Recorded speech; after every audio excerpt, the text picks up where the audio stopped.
What is up, everybody? Cody Leach, how are you doing, sir? I am doing just fine. If I stutter, it's because it's finishing my video, so I apologize. But I'm doing good. Doing good. What is your profession? Um, Remember in sex. 300?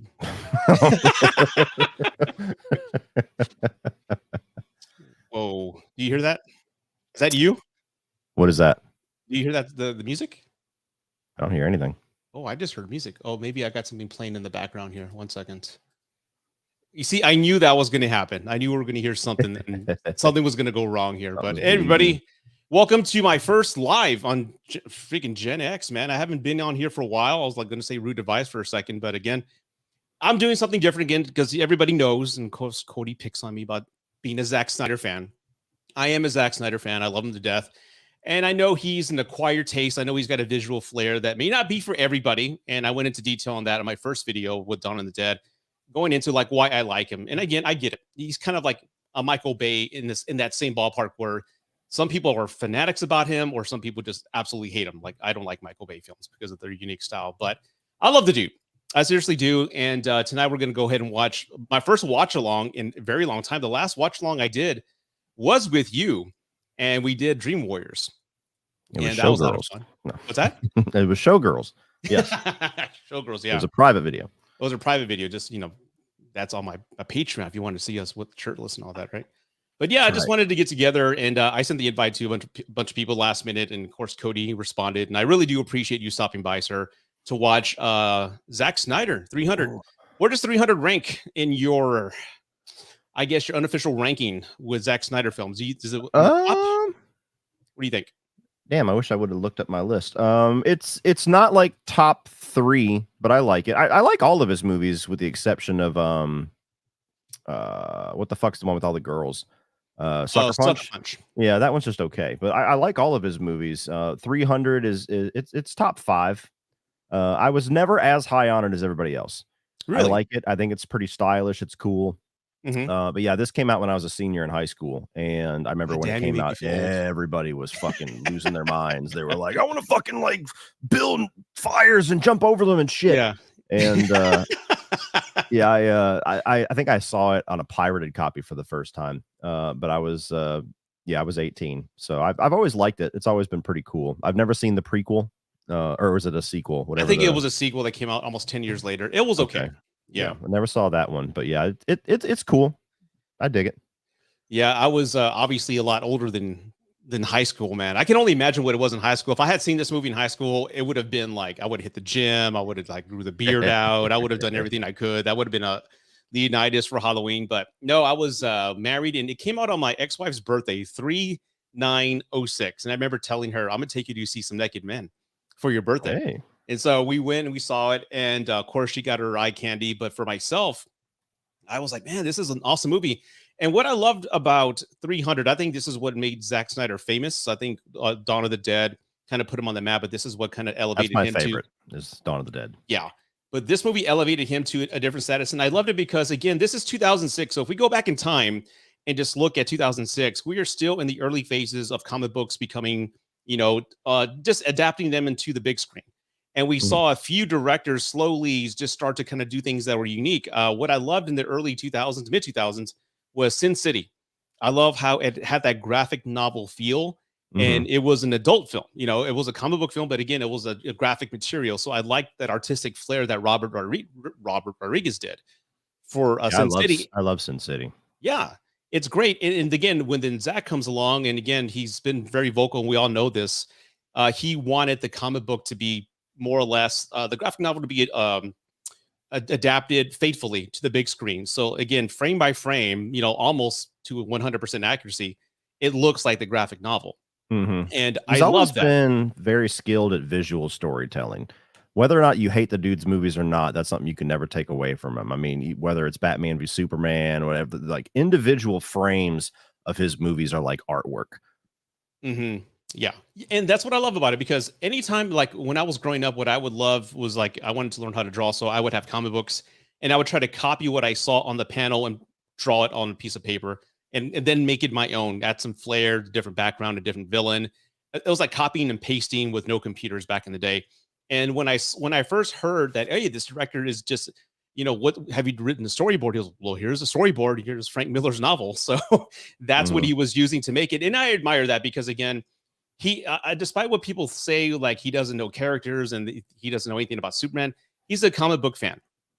And I'm a comic book fan. And again, if I had the resources, if I followed maybe in a different lifetime to be a director, like, have the opportunity to make a comic book movie, it would look like that. I like how it's dark. I like how it has its own stamp.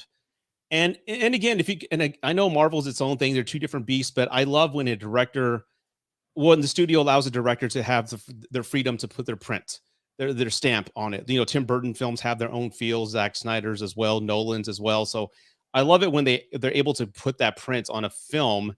It stands out. And 300, in my opinion, is one of my favorite ones because visually, the special effects and all that, it was like it looked good, because green screen was frowned upon with Star Wars. Everyone said it looked fake, but here it looked like a painting come to life. Yeah, to me.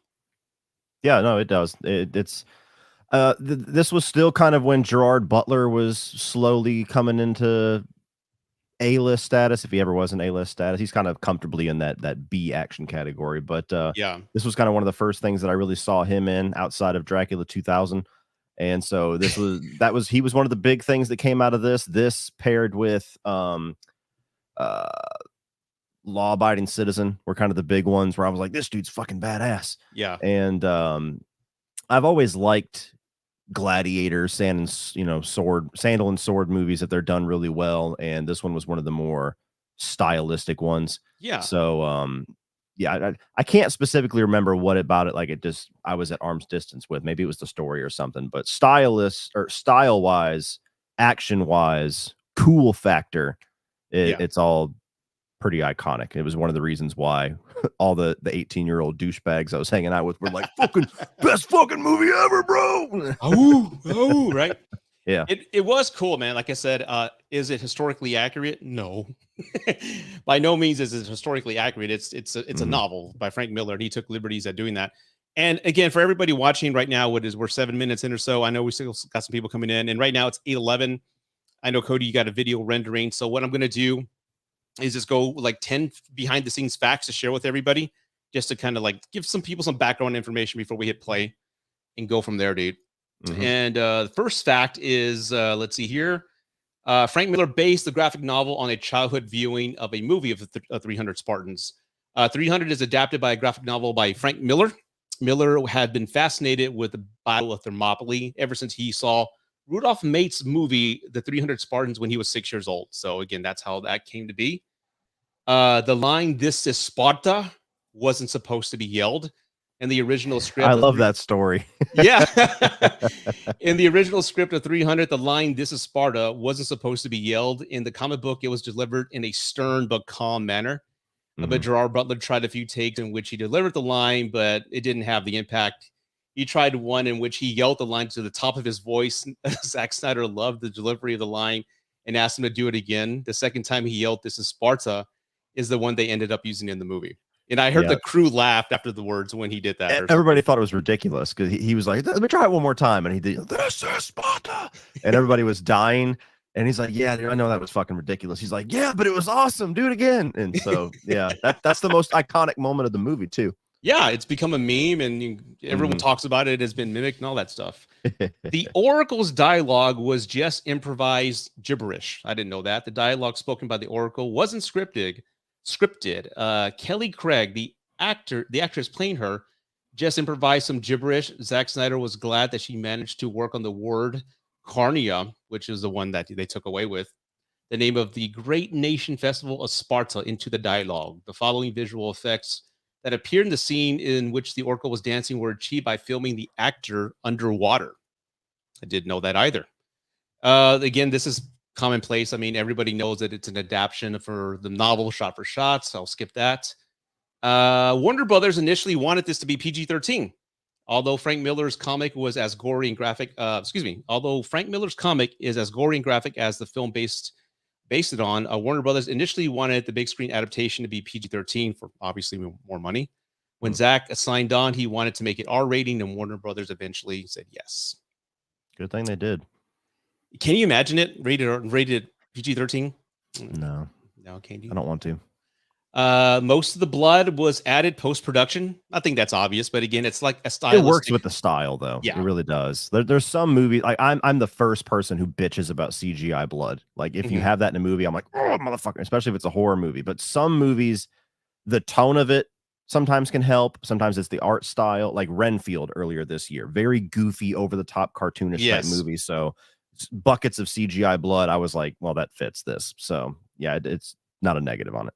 Yeah, and when you say it like that again, because again the blood matches the style of the film, it makes sense with 300. But when you had, like, for example, this past year with the director of Flash saying, "Oh, the effects were supposed to look that way," and it doesn't match the style of the film at all. It just feels like a cop out. But here it makes sense. I love it. Yeah. The actors underwent a grueling training regimen since the script required all the male cast members to be ripped and shirtless in basically the entire movie. The actors were subjected to a grueling training regimen for 8 weeks before the shooting. The regimen was put together by Mark Twight, a record-breaking professional mountain climber. I didn't know that. Wow.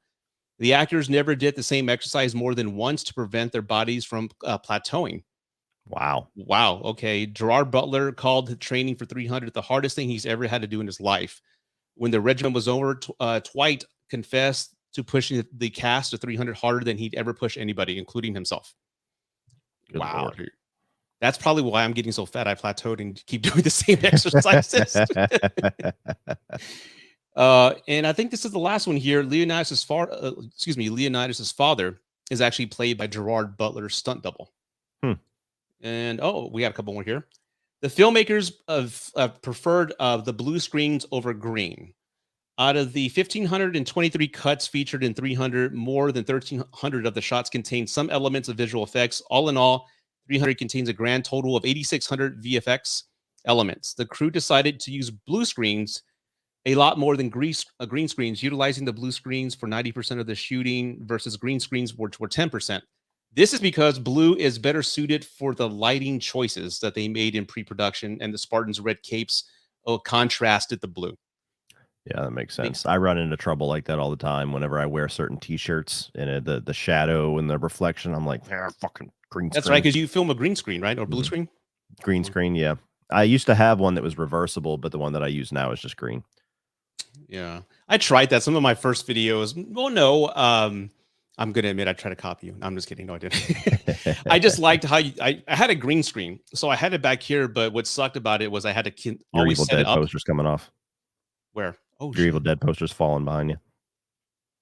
Go Let's fix it. Don't let it tear. Just let it fall. No, actually, let me let it fall. It's like, yeah. You have the mic. Okay. Yeah. So green screen and blue screen can be an extreme pain in the ass. Get Rudy. It's all thick. He's not going to know I said that. I'm glad I wore pants. Wasn't talking about you at all.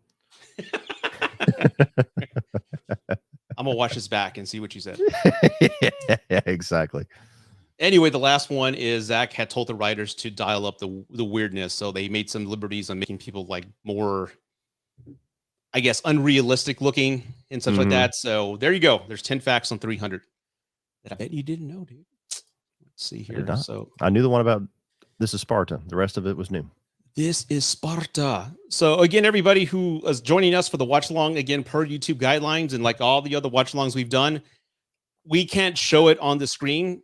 You know, you can do it on Patreon though. I'm thinking about maybe doing some on Patreon later if this kind of picks up. But we can't do it here. So again, you're gonna have to watch it on your own. It's not on HBO Max. I believe it's on Amazon Prime. I bought it a few years ago, so it's in my library. But again, if you have it on your own device, please set it up. There are timers down below, so you'll know exactly where we're at. And speaking of, you know what? I lost my physical copy of 300. Oh, wow. Yeah, I guess I lent it to somebody, and I don't know. But you ready to do this? Yeah, whenever you are. All right, let me go ahead and get the... I can just close out the screen here, dude.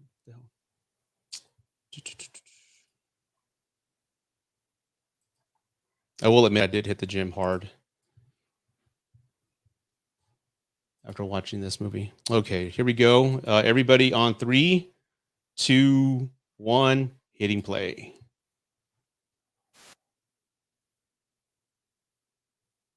Start. There you go. And you also, I haven't seen this in about 3 years, man. No, no, no, no. It's been a very long time since I've seen it.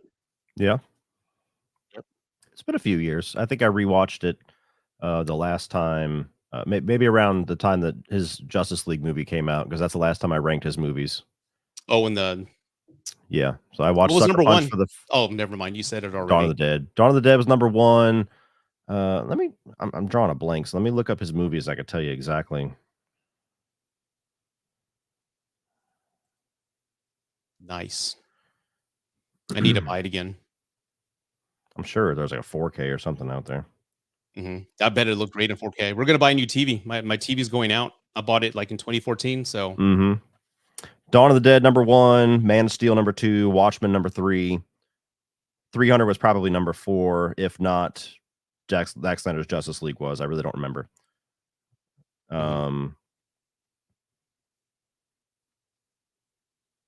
Then Army of the Dead.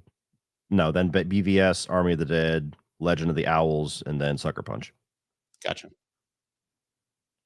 Yeah, after this, after we're done with the watch long, I'm actually going to just film the review, so it's all fresh in my head.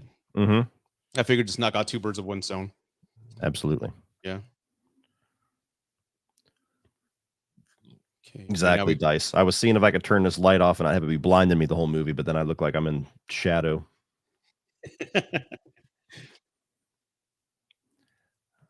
Okay, you can confirm. You can show the film on Patreon as long as it's not just the freaking. Okay. Fair enough. Maybe I'll explore that later.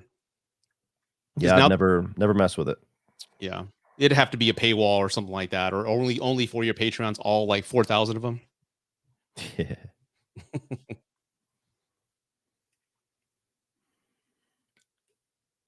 That is pretty cool though. The shields, that mark is what they use for the army for ranks and things like that. Isn't it supposed to represent man or something? I don't know. This guy who's doing the voiceover, I always think of Van Helsing every time I hear his voice.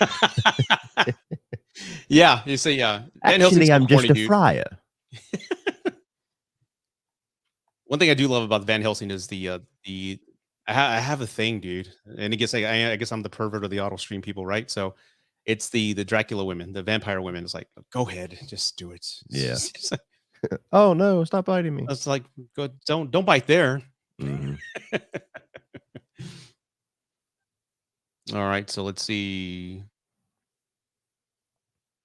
Are you at the part where they're whipping that kid on that pillar? Yeah.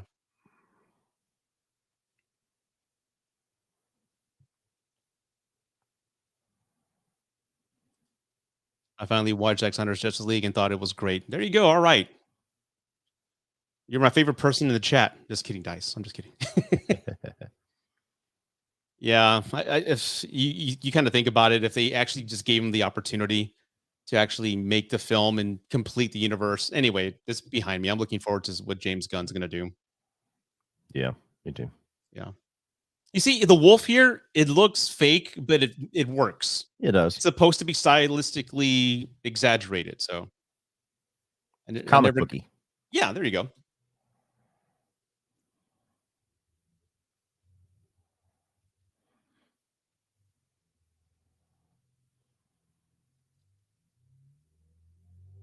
I was actually a Spartan for Halloween in 2010 is when I started losing all my weight, right? I was real big and I lost it.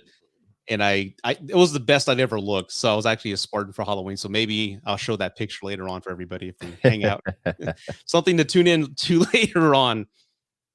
The shortest Spartan ever.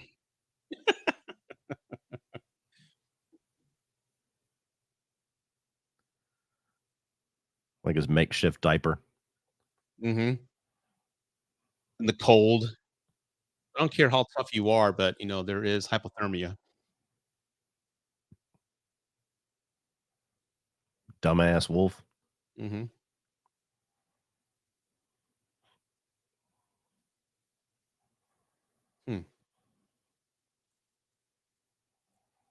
it, all I'm thinking about is Van Helsing now. Thanks a lot. I like that movie. I'm sorry. Yeah. It's a guilty pleasure. It's silly. Absolutely. And you know what? I can handle the guilt. celebrity Spartan cosplay shall be up on his only. I should. I wonder how much I'd make.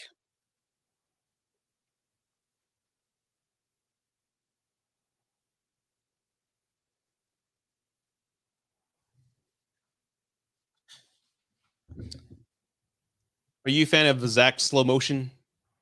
Everyone seems to complain about that. I don't think he overuses it. Right. And he uses it in appropriate moments. It's not like John Woo. That last movie was trash, huh? To me, it was. I mean, some other people seem to be more forgiving on it. To me, it was just like, what the fuck is this, dude? You see that shot right there with the campfire? Mm-hmm. That looks great, dude. Yeah, it does. I love that. It looks like a graphic novel come to life. Even the fucking extras who have no lines. You gotta have abs. Get in the fucking gym. CGI my abs. 8 weeks and they didn't replicate the same exercise twice. That's amazing. That is crazy.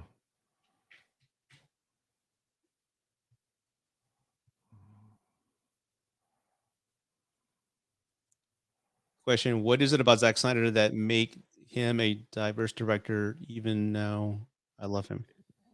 I guess the question is, it's just his work in the DC universe.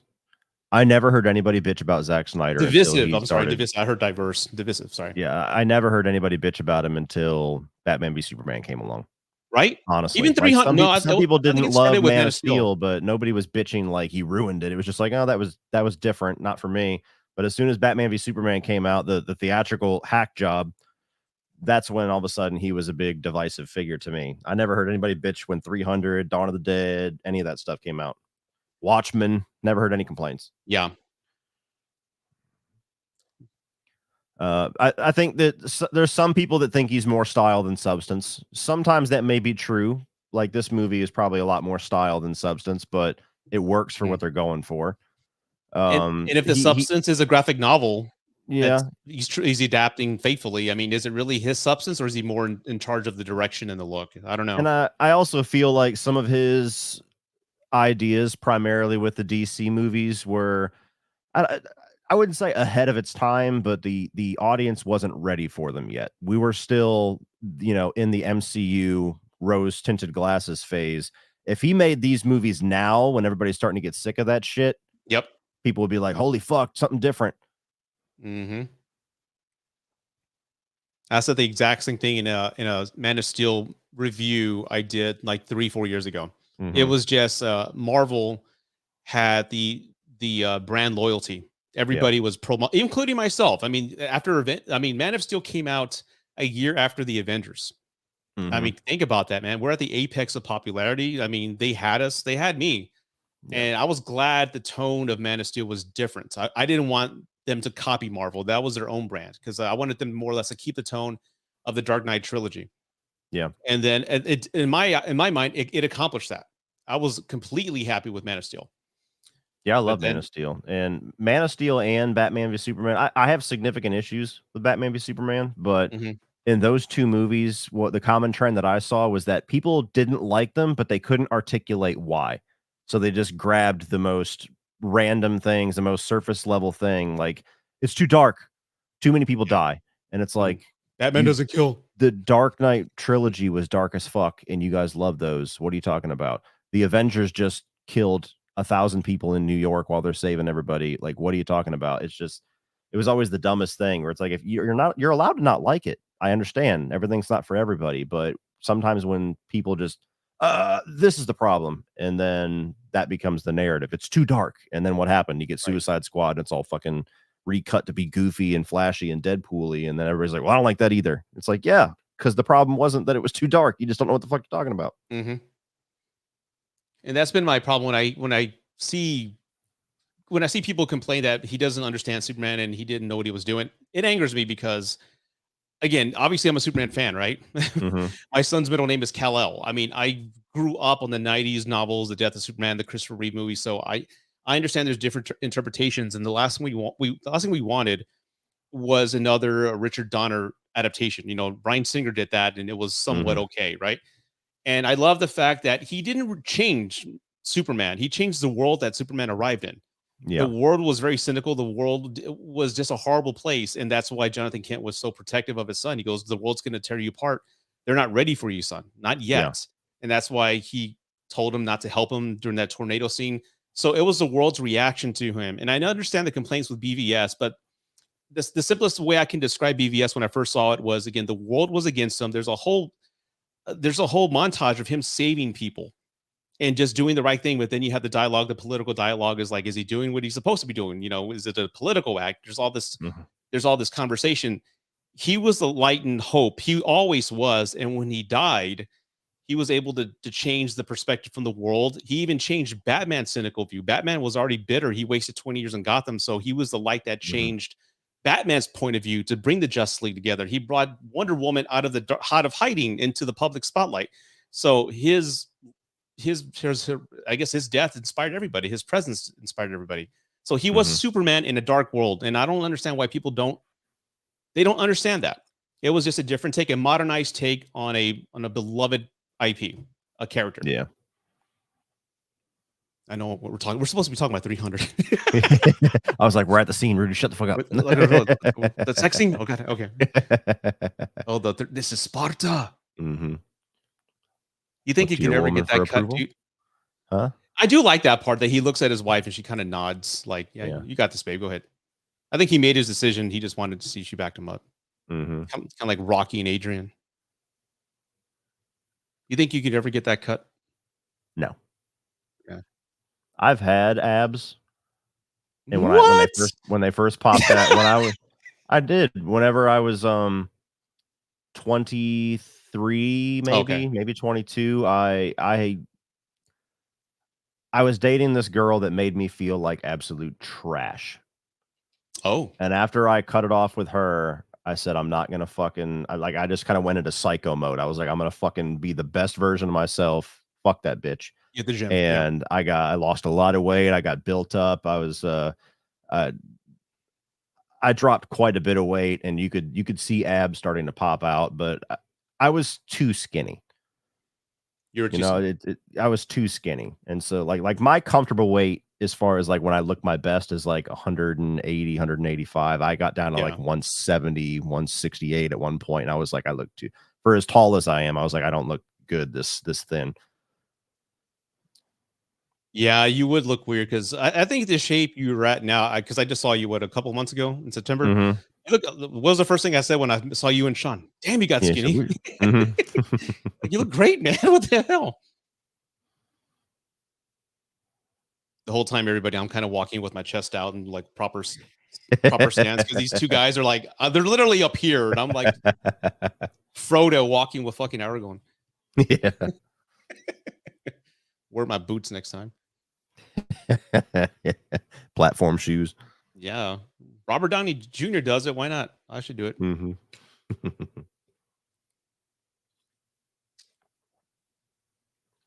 Okay. He just kicked the guy down the well. Now he's going to go counsel, like talk to the people. He's climbing that mountain in sandals. Let's see here.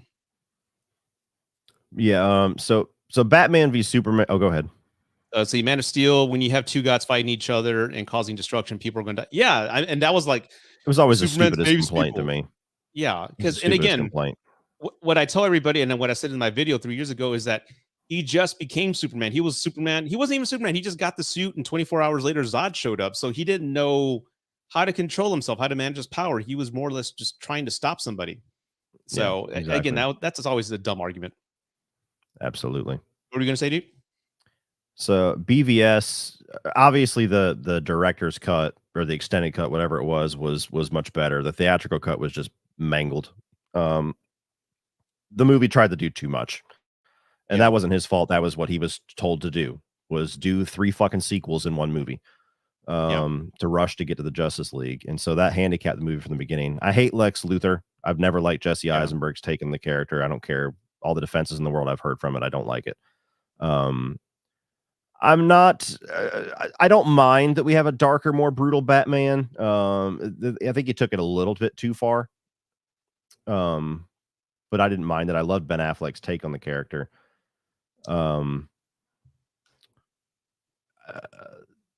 the extended cut makes more sense with it, but like there's a bit too convoluted of a plot in it for what should be a pretty straightforward movie of getting Batman and Superman against each other. There was just a bit too much going on behind the scenes where there's this from the beginning, Lex Luthor's, somehow he knows the identity of both of them. It's never explained, and he's trying to manipulate things, and it's always had story issues, but it's going to when they're like, skip the next 4 movies and just get us there now. Yeah. And granted, if the Snyderverse is only going to be Man of Steel, BVS, and his Justice League, I'm fine with it. Yeah. I mean, imagine like you think you have like a 10 movie plan, right? And everyone's going to get their own solo movie before they unite. And Warner Brothers comes like, no, scrap that. We want you to consolidate all these characters into one movie. How can you do that realistically in a 2-hour movie? So again, the 4-hour cut, I know people had complaints with it, but it's a good movie. I mean, you get enough characters per person to understand where they're coming from. So he did fine for what he had to work with, man. Yeah. But yeah, I mean, have you read The Dark Knight Returns, the old 80s Frank Miller? No, I've seen the anime movie of it or whatever. Yeah. So I know the gist of what happens. But. Yeah. I thought Ben Affleck was great. I thought he was a perfect Batman. I just wish I wish we would have gotten a Ben Affleck directed film of Batman. Absolutely. Oscar-winning director. I mean, come on. To me, that was the biggest casualty of all the nonsense. Let's see. Hello, fellow Sparta. Hello. Okay. Right now, I guess we're at the 16-minute mark, and he's consoling the mystics. Where she spoke gibberish. It's that Cody guy. Yeah, it's that Cody guy.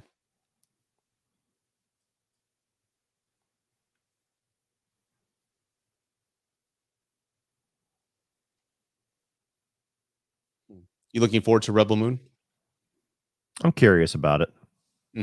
Curious about it. I'm a little bit confused about how it's going to be 2 parts. He went to Netflix so that he can make the movies that he wants to make, and they're already advertising the longer Zack Snyder cuts. Rated R cut. It's like, why the fuck don't we just have that? You're Netflix. I don't know. So that's kind of annoying. It's like, okay, is this going to be Zack Snyder going forward? He's going to have an epic movie, and then he's going to have a fucking 8-hour cut come out right afterwards. You know the story behind Rebel Moon, where it came from? No. He wrote this, he said 20 years ago, before Dawn of the Dead, and what he wanted to do, since the prequels were coming out at the time, he wanted to write a mature adult themed Star Wars story, and he pitched it to George Lucas, and it's Star Wars but for adults is what he was saying, rated R, and George said no. So it's been on the shelf this whole time. So finally he had the means to make it, and here we are. So it has a lot of, if anybody comes and says, well, it's like Star Wars, there's the Empire, there's this and that, there's the Rebels, and there's a character with 2 bladed swords that look like lightsabers, it's because it was supposed to be an adult version of Star Wars for adults. Gotcha.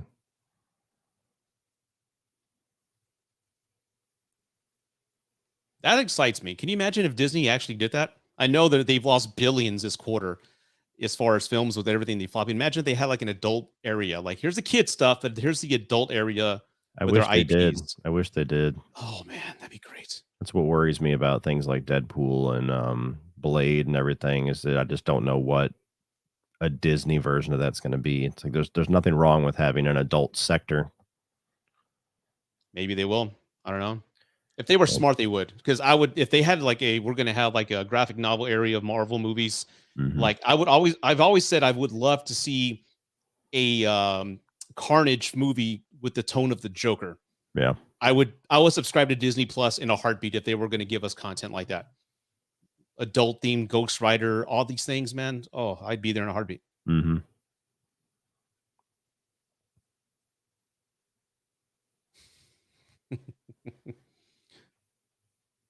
That's very cheesy, but I like it. Very creepy. There's something about eyes that always freak me out, dude. Yeah. It goes back to Fright Night. At the end of Fright Night, that's where it always just gets me. So cool, Brewster. Like, look, I worked my ass off for these last 8 weeks. You're going to show my ass. Yeah.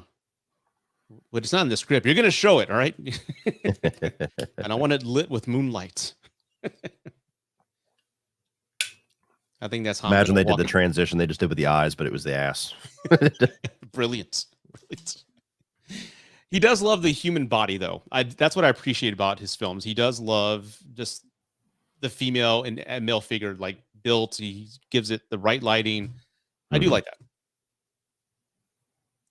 I think I'm gonna walk into the bedroom tonight and just make it like that. Just, what are you doing?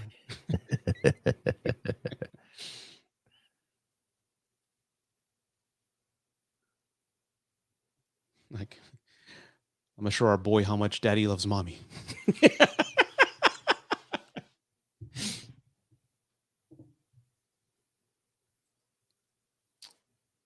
Yeah, that whole movie. I remember seeing part 1 of Venom, and I walked away. Hey, it was fun. I enjoyed it. I even gave it a good review. I think it's still up. And in hindsight, no. I mean, it didn't have that rewatchability. And part 2 was just trash to me. I mean, I called it mouth herpes in my review. I just did not like it at all, dude. Yeah, I wasn't a fan of the second one. I like the first one more than most people, but I haven't had the desire to rewatch it, so I don't know how much that would transfer over to a rewatch. The second one, I was incredibly disappointed. Yeah. Omar, how far are we in? The timer's right there. We're 21 minutes in. Leonidas is about to make love to his queen. Yeah. He's about to show her his sword. His flesh sword. His flesh arrow. She's great. I don't know her name. I should know her name. Lena Headey, right? Yeah, it's right here on Amazon here. Lena Headey. Yeah. She was great in Game of Thrones, and she was great in Dread. Yeah, she was badass.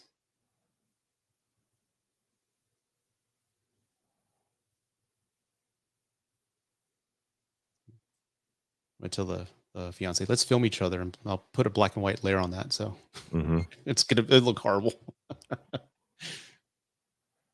See, appropriate slow-mo. Thrust. Thrust.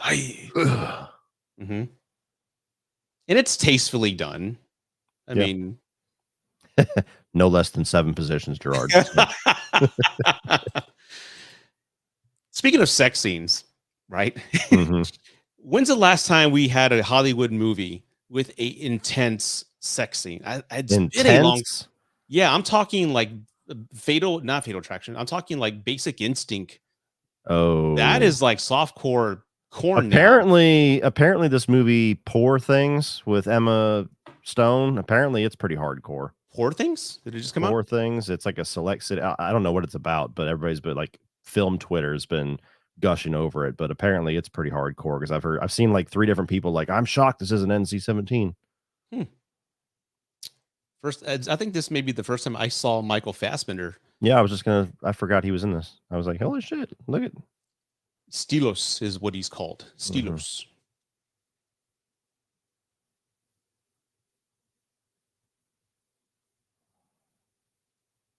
I have others to replace him. I'm going to say that to my son tomorrow. Like, oh, I have others to replace you. They carry the name. Yeah.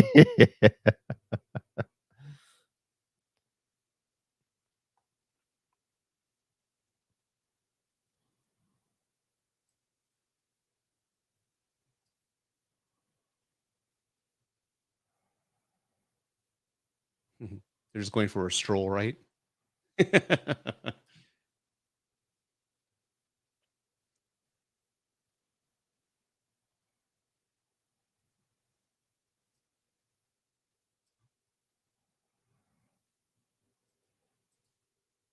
I heard those capes gave everybody like a lot of back pain. They're like heavy cloth capes, and they look thick.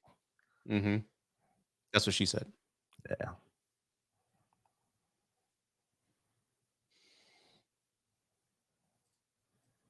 Let's see here. I heard Deadpool 3 and Blade are going to be R-rated. Yeah, we'll Deadpool see. 3 for sure is. Blade, I believe they were giving very direct hints, if nothing else, that it was going to be, which it needs to be. I've never been interested in a PG-13 Blade.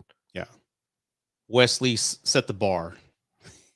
Can you believe the leaked stories? I don't know if it's true or not, but they were going to have Blade be a secondary character, and they're going to have a. Oh, I believe it in a heartbeat. I believe it in a heartbeat. Disney, man. I believe it in a heartbeat. I'm glad that they're kind of pumping the brakes. Well, they're slamming the brakes, let's be honest, and retooling and going, what the fuck? We need to get shit back to square one. But yeah, Yeah. I believe that in a heartbeat because it's so fucking stupid. Only a studio producer would think of that. Mm-hmm.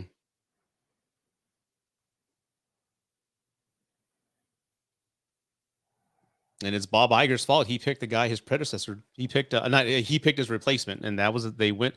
I mean, think about it. I know they were going for all these messages and things like that, but their primary consumer are families, the mom and dads, families who are watching these shows. I mean, to steer away from that with all these decisions that are not popular to some, but they are great to others. But I think they just got lost in like messages versus story. Yeah. They forgot the core. I think Godzilla -1 kind of is going to remind a lot of people like, hey, this is what people want. Look at the reaction. This is true storytelling. This is the magic of movies. Let's kind of just forget about all this politics and all this other side jargon. Just focus on just telling a fucking good story, man. It's frustrating at times. I'm with you. Yeah. The 300 sequel of the okay, I gotta take that down. Yeah, that's a great one. What's her name? Anna Green or Ava Green? Oh, she's amazing. I love her. Vesper Lynn. Yes. That purple dress, man. My God.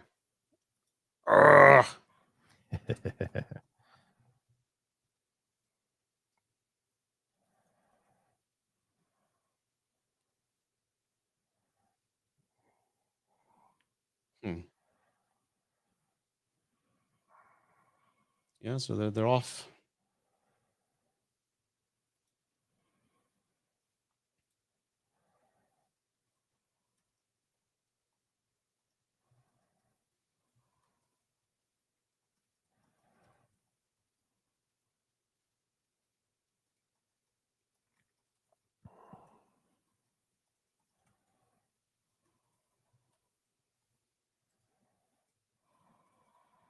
I read somewhere that before battle, they prepped their bodies to go to hell, right?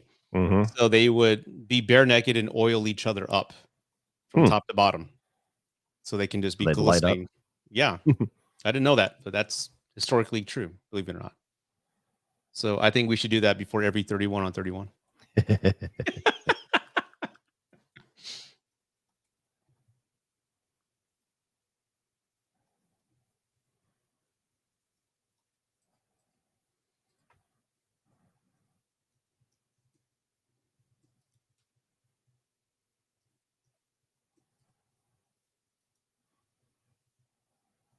Potter.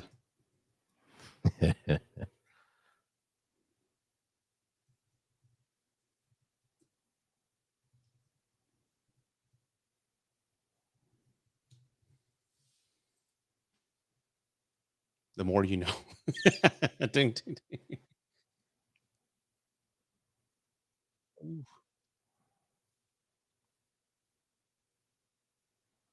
I brought more soldiers than you, my friend. Yeah, I still remember this movie. Yeah. Remember how every woman wanted Gerard Butler after this for obvious reasons. But he never, I don't think he ever had a film after this that had him. I guess this is like the apex of his stardom. Is after this, he pretty had much some films. He had this. I really like that movie that he did with Katherine Heigl, The Ugly Truth. You ever seen that? Yeah. I loved it because it's one of those movies where it's very appealing to the female and the male because she's the rom-com and he's like the raunchy guy. And Law-Abiding Citizen's badass, although I hate the ending. And then since then, he's kind of been doing like the B action thriller stuff, like White House Den of President. Thieves, and I love that first one. That was fucking Was it called White House? The diehard fan in me, I was like, "Come on, Gerard, come on, Channel John." It was called White House, right? Him and Jamie Foxx. No. That was White House Down with Channing Tatum. That's what it was. Olympus Has Fallen. There you go. There you go. That was good. I loved the first one. The second one I didn't care for. I still haven't seen the third one, but yeah. I fucking loved him in that. He shoves the fucking knife in the dude's brain. He's like, whoops, I'm a little rusty. And then goes to the next guy doing his interrogation. I haven't seen, I don't think I've seen any of his. I've seen them, but they're not memorable. I know his big movie was that I remember everyone was talking about was the Phantom of the Opera. He's got a great singing voice. I didn't know about that. I still haven't seen that movie, but people talk about it. The last film he came out that I haven't seen yet was a Greenland, where that movie that came out 2020 when the asteroids are coming in. I don't watch any of the what's that director's name? Is it All he does is disaster movies. Roland Emmerich? Roland Emmerich, yeah. I love Universal Soldier. I love The Patriot. Beyond that, I don't even really care for Independence Day that much. But yeah, every time that guy comes out with a new movie, I don't even care. Well, actually, it wasn't him. It's Rick Roman Wong is the director of Greenland. Yeah.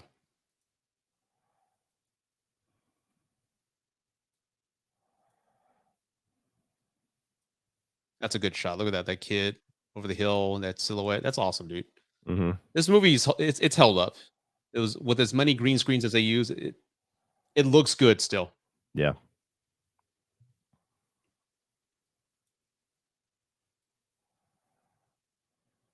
Law-abiding citizen is a guilty pleasure. I haven't seen any of these movies. You should do a Gerard Butler ranking, dude. Law-abiding citizen's fucking badass. You would love it, but I just don't like the ending. It's pretty fucking bloody and gnarly, but I just don't like really. Yeah. Okay. Essentially, you got Jamie Foxx, who's like a defense attorney, and Gerard Butler's wife and daughter get brutalized and murdered. And Jamie Foxx, to keep his win rate as a lawyer, he cops a deal with the killer. Yeah. And Gerard Butler comes back a year later and just fucks up shit. Just like basically takes the whole system down from the inside out. And I'll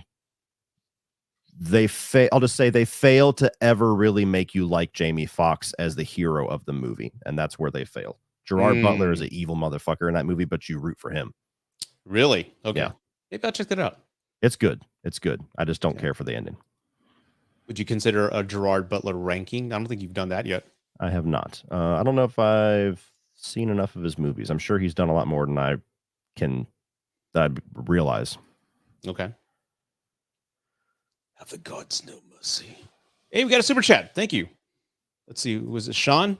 Thank you so much. I think the main message this movie is about false hope or the danger of it. This guys go into a fight with the heart, but let's be honest, they were never going to win the fight. Yeah, I mean, fighting for an idea. I mean, I can say maybe it's similar to like the Alamo. It's a sacrifice, but for a greater cause. It's to bring awareness to the atrocities. So I can understand that. Different time though, man. I mean, think about those olden days. Think about back then, what type of man you had to be, dude. Just like to knowingly walk into a battle, knowing the odds were against you, 300 to thousands, and there's no guns.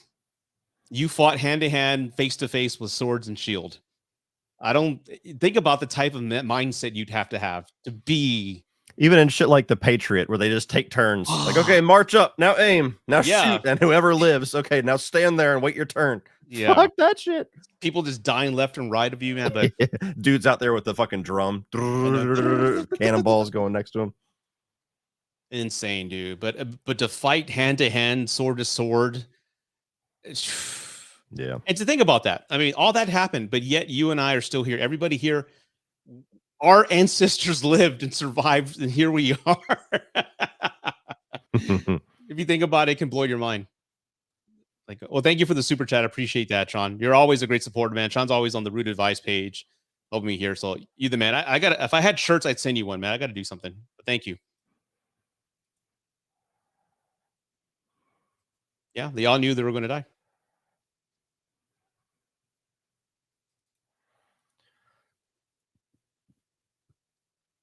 Thank you so much. And we're about the 34-minute mark. Obviously, the timer's right there. We've got that scene where the ships are crashing along the shore. That's a cool shot there. Shot. Yeah, with the shield.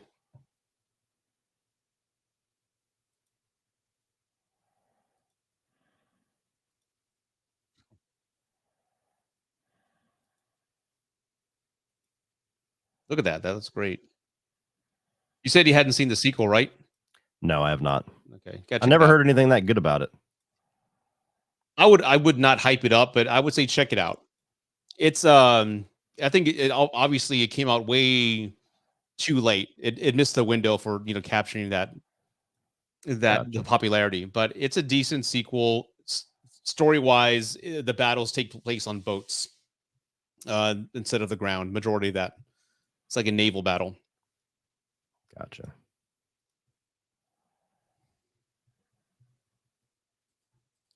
This was my introduction to Michael Fassbender before First Class. Yeah, I think First Class came out right shortly after this, or maybe a couple years after the fact.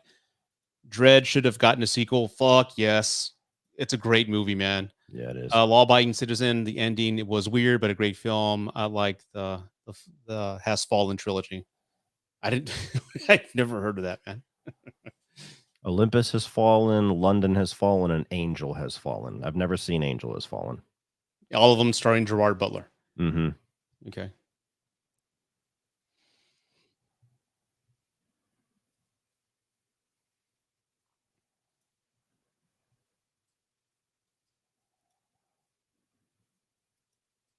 Nice shadow shot.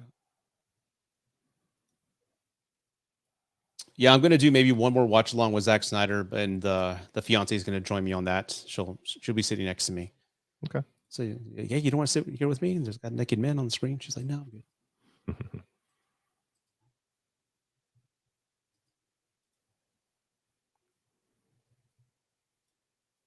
Morgan Freeman plays the president in the Has Fallen trilogy.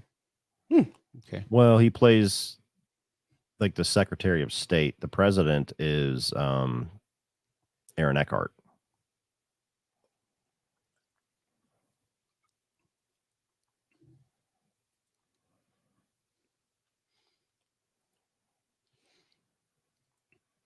And for those of you who were wondering, I initially wasn't going to have Cody. It was just going to be me, but I did send the invite to him and the group CP. I don't know where he's at. He's overseas. He's with his wife. Overseas? Yeah, he's still under the weather. He got fucked up pretty bad by somebody was coughing and hacking on the plane, and it went right into his mouth apparently because he's fucked up. God damn it! I didn't know that. Yeah, I talked to him today and see if he's feeling better. He said a little bit, but he's got no energy. Okay. OCP. Mm-hmm. That's all I'll say. Heal up, man. If you're watching, enjoy your time with you your get wife. used to it when you're friends with them. You're just like, fuck, what now, dude? I know. And for those watching, like, they've been friends for years, and I just came into the group maybe a couple years ago. So CP and I talk every now and then, but mainly if Cody's in the conversation, that's where I get a lot of engagement for CP. But there's a lot of bad luck, man. And I feel bad for him. And I remember messaging you like, is this like a norm, dude? Is he always sick? Was this like happen all the time? And you said, yeah. I'm like, oh man. He walks under ladders in his spare time. God damn.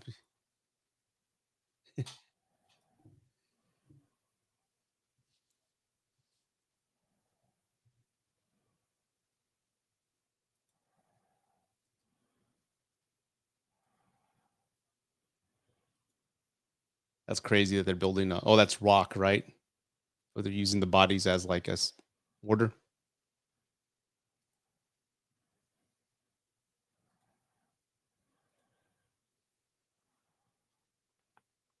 Pathetic. Whoa.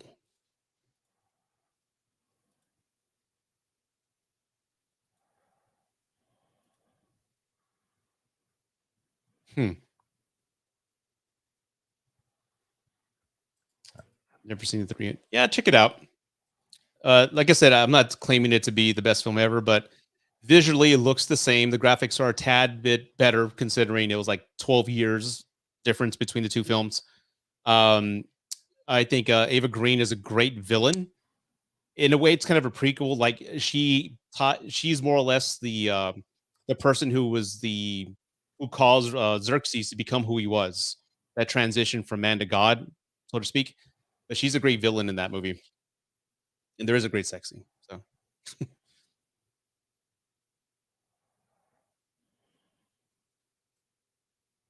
Let's see. Oh, another super chat again. Sean, you're the man, dude. I got to get this guy like an MVP shirt or something.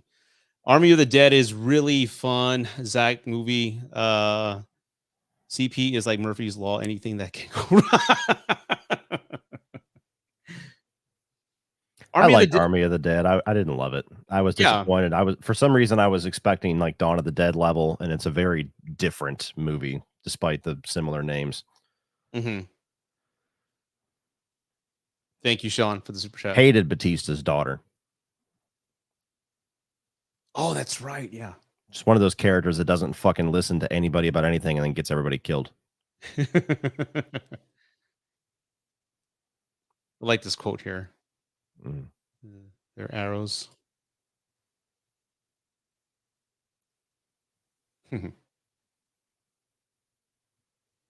That's a cold line. That's awesome, dude. I wasn't going to say. Yeah, Army of the Dead, again, I liked it. It's probably my least favorite next to Sucker Punch. Mm-hmm. And I got to give Sucker Punch another chance. I haven't seen it since it came out. I remember I did love the soundtrack. I actually bought it after the movie. I really enjoyed that type of like style, but I didn't enjoy it. There's one friend of mine who loved it, man. He actually compared it to Shawshank Redemption. And I remember him telling me exactly why he thought it was a good comparison. And it made sense at the time, but I forgot it. And I don't know how the way he explained it to me, it made sense, but I completely forgot. But I got to give that movie another chance. But I remember initially watching it and being completely disconnected. I'm like, this is in her head. None of this like matters. It's just a daydream. So what the fuck's going on? So I got to watch it again. I didn't care for it at all. That was absolutely style over substance for me. Yeah, it looked great. I mean, good casting, great everything. Yeah, it's cool.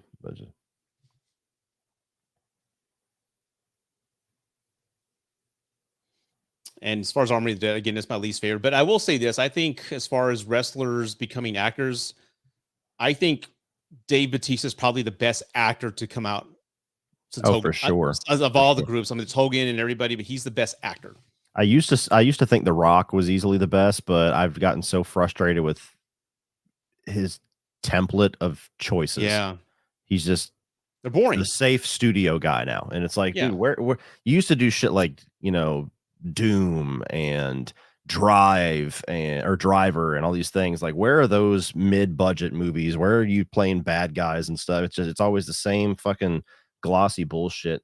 Yeah. So I've lost my luster with The Rock. But yeah, as far as acting, I wasn't really impressed with Batista at first, but he's better every time you see him.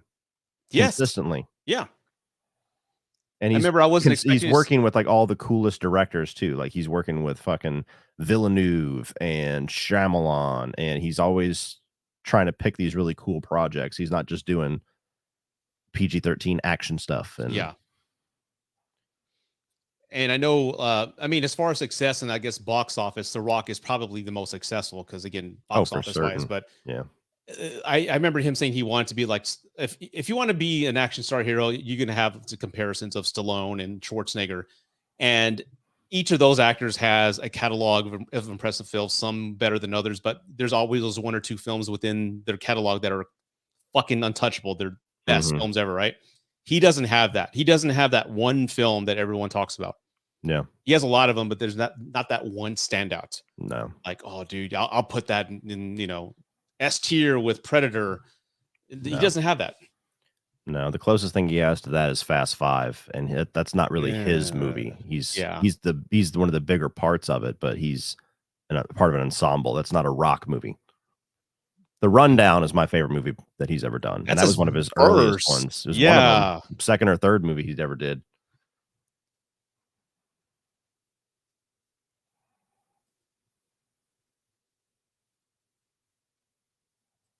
Okay, Trevor, it's your birthday. Happy birthday. How old are you? Wonder what your age is. Well, Feliz cumpleaños. We just touched on Sucker Punch. I didn't like it. I haven't seen it in a very long time. I need to revisit it again. That's the other one. That's right. He has an animated film with fucking owls. Yeah. That's. I wasn't too big on that one either. Oh, this is the first battle. Those two are my bottom two. Such an iconic scene here.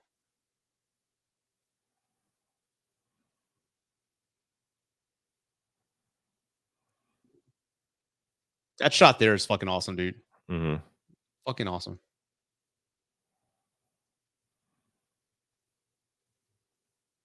Hmm.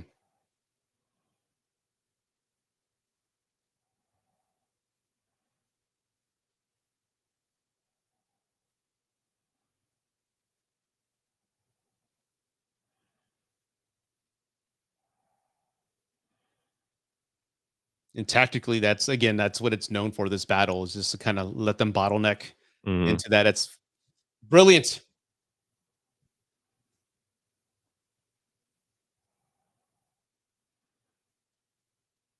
Hmm.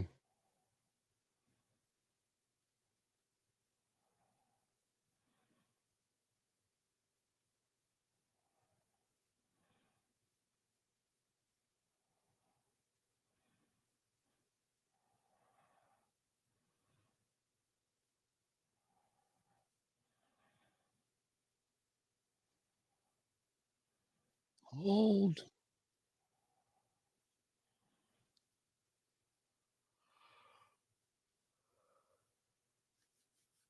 Hmm.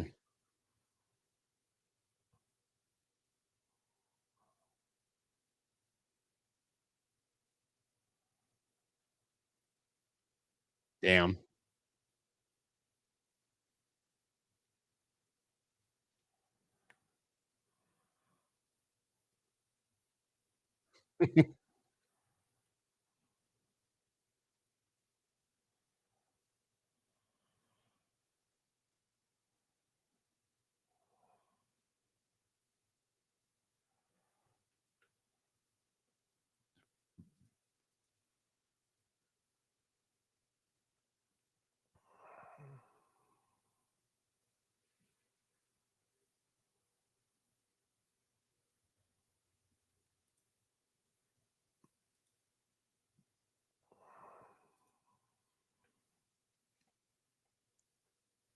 We're watching the battle, guys. That's why we're just quiet. It looks fucking.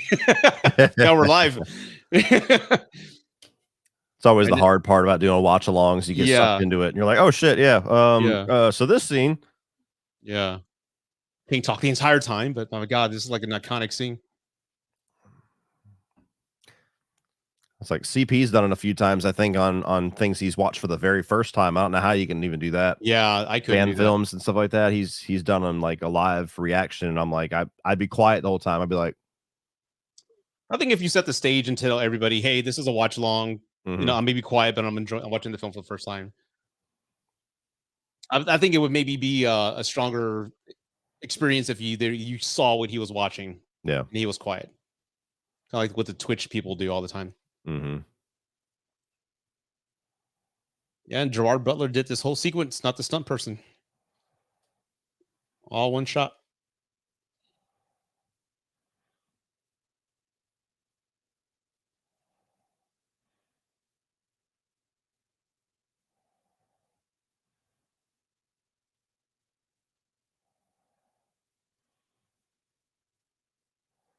That's a cool shot there. Why'd the other guy fall?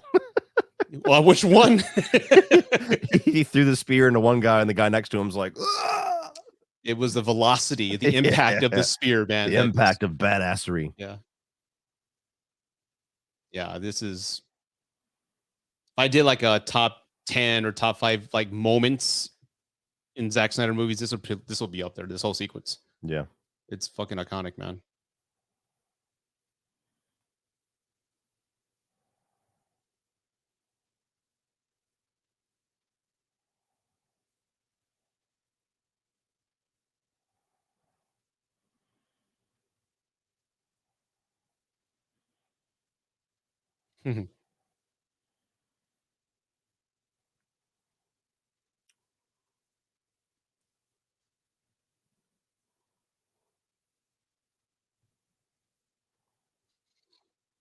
When I'm doing my reviews, like tier lists and rankings are fun. I had a lot of fun on the 31 and 31, but when I do reviews, I don't like doing everyone does it, right? The pros, the cons, bad, the worst, whatever. I like I don't know. I talk about how I feel and all that, but like when it comes to cons, like especially this film, like what do you think there are cons on this? I can think of one, honestly. And maybe I'm too of a fanboy, but It's such a great movie. I would have to watch it in a different context and to kind of absorb it. Yeah. Is that what you do to get like a better objective POV? Yeah, That makes sense. It's hard for me to watch it, and you know, we've talked about a bunch of different things that aren't even 300. It's hard for me to kind of latch in and tell you what doesn't quite get there for me. You know, I'm looking at the performances, the score, the editing. It's just like a seamless movie. I can't see any concept for. I'm sure there's some, but I don't know. The slow motion's really.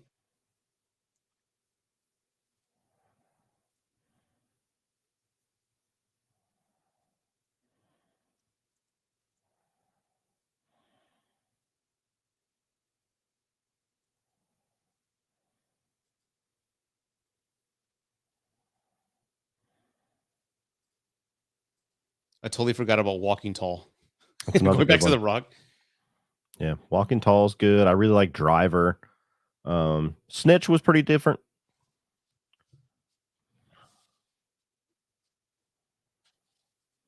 I don't know if you saw my total like video when it came to all my movies, but I don't know if you can see that. Walking Tall is I never returned this. It's a blockbuster movie. Nice. It's Walking Tall. Got like a $400 late fee. Yeah, there you go. You bankrupted them. That was the one. You know, this may be like a collector's item since they don't exist anymore. So I don't know. I'm gonna keep this. Maybe somebody's like, "Hey, I want an actual sleeve of Blockbuster case." I don't know, but I saw it once and didn't return it.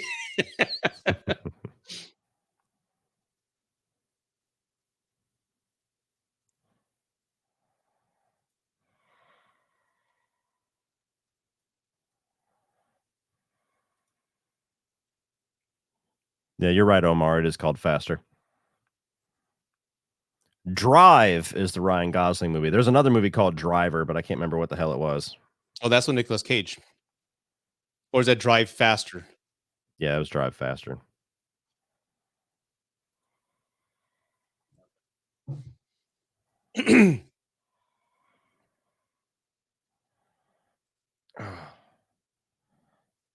Yeah, I miss him doing things like that.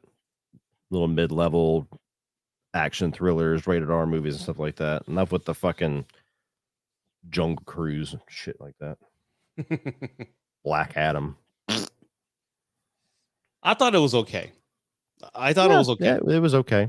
Memorable? No. Did I buy it? No, but it was okay. Yeah. The Rock flying around, being the Rock. Yeah. That's one thing I don't like about his characters. I think every character he plays has no vulnerabilities, and they never really get beat up or challenged in any film. He's just invulnerable and almost superhero-like, even in the Fast and the Furious movies. Yeah.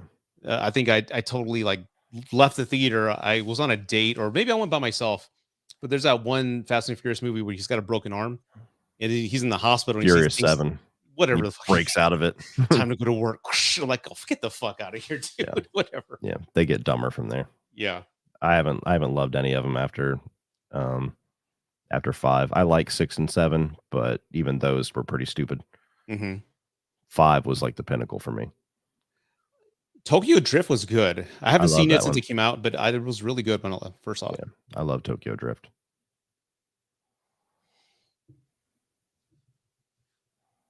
Let's see, got some comments here. Black Adam was okay, but he wasn't enough of a villain. And like Venom, it makes no sense to do a Black Adam solo movie that isn't a direct spinoff of Shazam. I know that's bullshit. He is a villain of. I mean, if they had done that, I think maybe it would have been better received if he was the villain initially, and then they made a movie to show as like a prequel. Yeah, just like the Scorpion King. I think that would have worked. But yeah, the fact again, he's just the Rock in every movie. Kevin says, is anybody else's movie theater showing a Die Hard for its 35th anniversary like mine is? I didn't know. I mean, I'm checking right now. Which, by the way, is more of a Christmas movie than It's a Wonderful Life. Die Hard was Christmas from beginning to end. Lethal Weapon is, sir. I'm just kidding. I just wanted to see what your reaction was, Cody. If you think of Lethal Weapon as a Christmas movie, I will never argue with that. I would just say that Die Hard is absolutely a Christmas movie. Mm-hmm. I mean, the movie starts off with a Run DMC Christmas song. I mean, can't top that. Gremlins is a Christmas movie. Yep, for sure. Batman Returns is a my Christmas theater is playing Die Hard. I am buying tickets for that for show. When is Really? that? Friday, December 8th. That's this Friday. Oh shit. Okay. I know what I'm doing on Friday. Yay. Bitches. Let me see if there's one in San Antonio. Let's see here. Well, I'll be damned. Yeah. Friday. Cinemark Theater.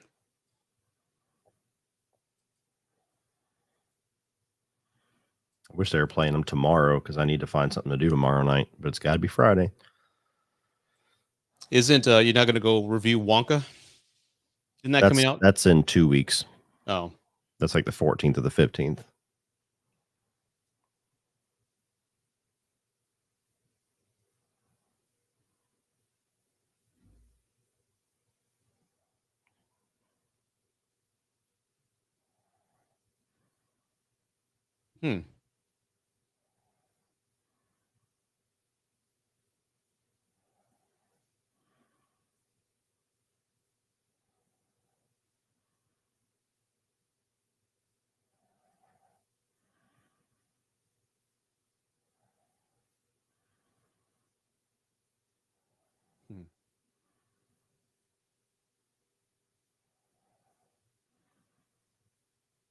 This is where we see Xerxes for the first time. Mm-hmm.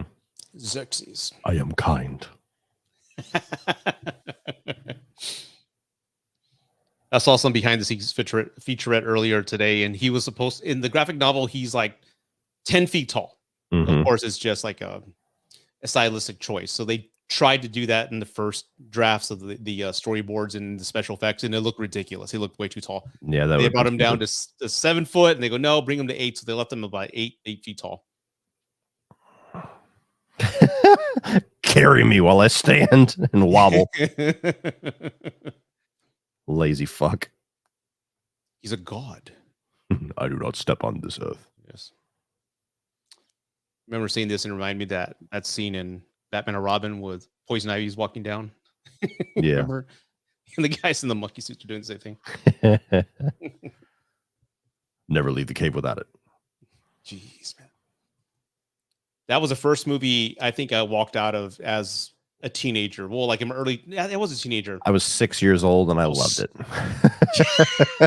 Well, they made the movie specifically for you kids, yes. man. Yes. Yeah. That was the greatest movie I'd ever seen. I thought it was the stupidest thing I've ever seen, man. I mean, I was like, this is so dumb. And I was an Arnold Schwarzenegger whore. So him being with Batman, like that was the pinnacle of whatever you could have given me at the time. Yeah. I was like, fuck yes. And then I watched it when I was like 12 and I was like, oh my God. Mm-hmm. I remember the marketing, of course, the Batman Forever was a big hit, and they're like, yes, we're going to get it. And Uma Thurman was just off Pulp Fiction. Arnold was Arnold. Mm-hmm. And it was a big deal. George Clooney had just did From Dusk Till Dawn. I'm like, oh, this is going to be badass. Yeah. Motherfucker, dude. I think I left when I saw what they were doing to Bane, because Bane at the time had already in the comic books broke Batman's back. And in the animated movies, cartoons, he's fucking awesome. And they made him like a bomb, you know? It's just a fucking idiot, man. Like, nope, I'm done. I can't see this. Eyes Wide Shut is a Christmas movie. Yes, it is. Never seen it. I think you should check it out. Do you like Stanley Kubrick movies? I like The Shining. I haven't seen most of his movies, to be honest with you. Full Metal Jacket? I like the first half. I haven't seen it in a while, so I'm not saying I don't like the second half, but the first half is always what I remember the movie for. And I bought it on 4K for Black Friday, so I'll probably rewatch it here sometime soon. Never seen Clockwork Orange, never seen 2001. Wow. Yeah. It's a how can I say this? Like Eyes Wide Shut. I remember when I first saw it, I didn't like it, and I revisited it a few years later. And there's something hypnotic about his movies. I don't know what it is, but for me, like once I start a Stanley Kubrick movie, I can't stop. I'm just drawn into that world. I'm looking at everything because he started off as a photographer, working for a magazine, so he's always thinking about the shots, the picture. So he approaches every scene as a photo. He's looking for the perfect photo, and then he brings the photo to life. Yeah. So he's meticulous with every shot. So I'm studying every frame that he does, and I love them, dude. I remember when I was 18, I got my first job at a hotel, and I was a room service waiter. And again, out of high school, and this hot waitress in the bar downstairs, she liked me. She was 24, and we started dating. So I was like, oh my god, I'm dating a 24-year-old. That's a big deal. And I went to her house. She puts on A Clockwork Orange, and I hated it. I didn't get it. It made no sense to me. But then I saw it again a few years later, and then I appreciate it. It's just a great movie. So you may not like it though. I don't think you honestly. I don't think you would. Yeah. Yeah.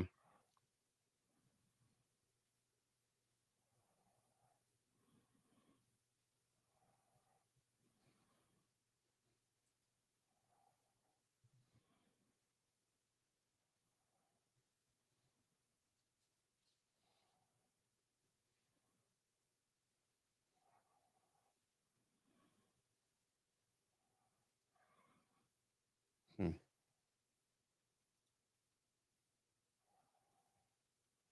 See, that's a great shot too. That wall of bodies.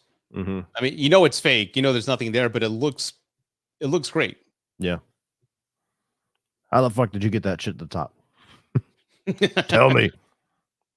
What's your secret?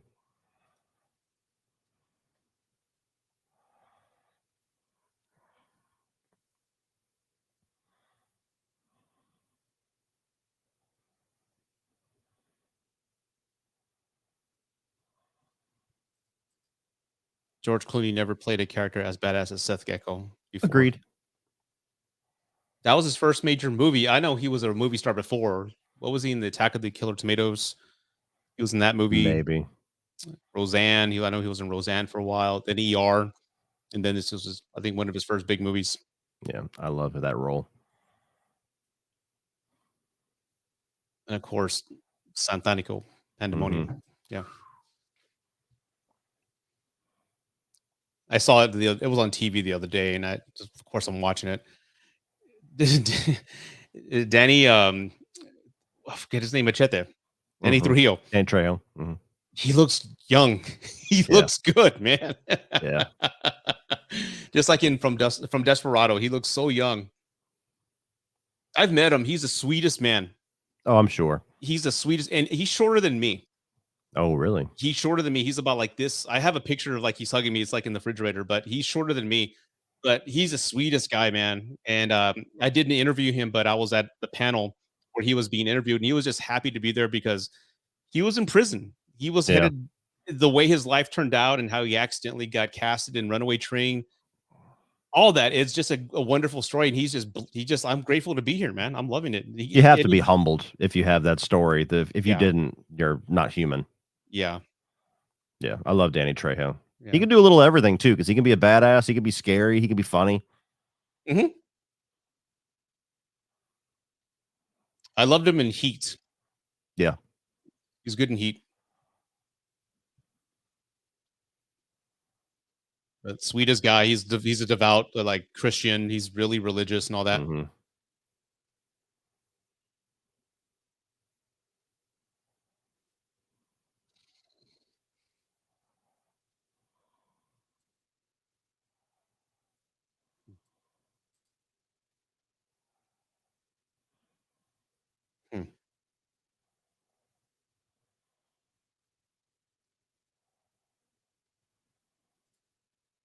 Danny Trujillo was in so many movies and TV shows. He was also in Sons of Anarchy and Breaking Bad.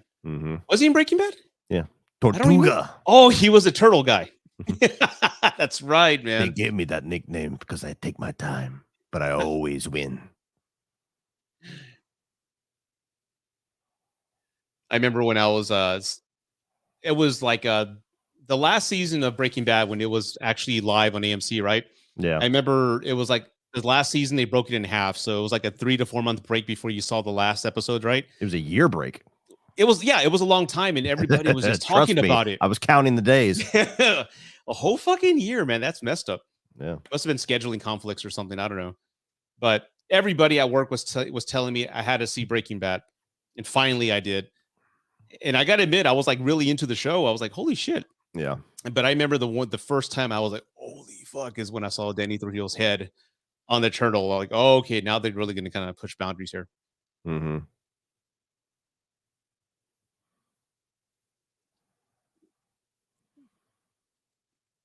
Okay, for those watching with us, we have a large troll fighting in the dark with the Leonidas.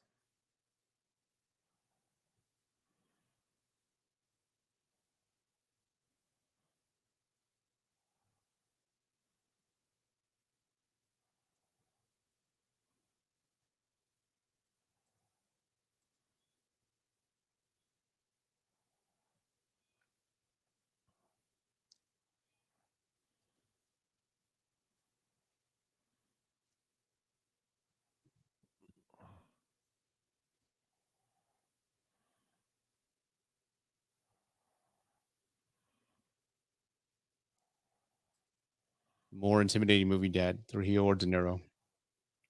Oh, I'd be more scared of Danny Trejo. If he was my potential father-in-law, like him in Harold and Kumar Christmas is scarier than De Niro and Meet the Parents. He was in that movie. Yeah, Harold Kumar Christmas. I saw Harold. I saw the one where they were at the White Castle, but I didn't see this. one. I didn't know they made a second one. All three of them are pretty good, but yeah, he's like obsessed with Christmas, and he's got the perfect Christmas tree, and Harold or Kumar, one of them accidentally sets fire to it, so the whole movie they're trying to find a Christmas tree for Danny Trejo so he doesn't fucking kill him. That's funny. Yeah.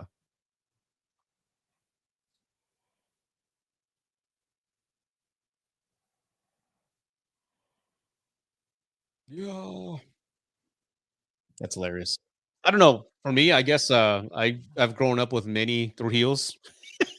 Yeah. So it's like normal for me, but I've always found De Niro terrifying. If we're talking De Niro like in Goodfellas.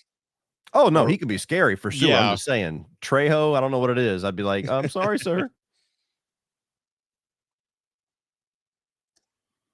Hola, niggas. And Troy McClure, what's up? Let's see. The scariest man I've ever seen in a Christmas. Now I'm curious.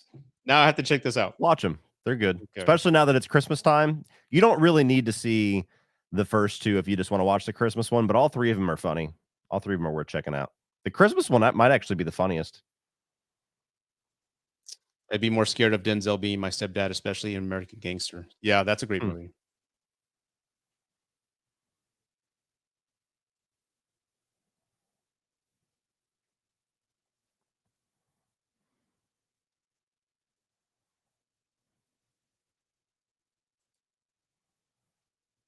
Hmm.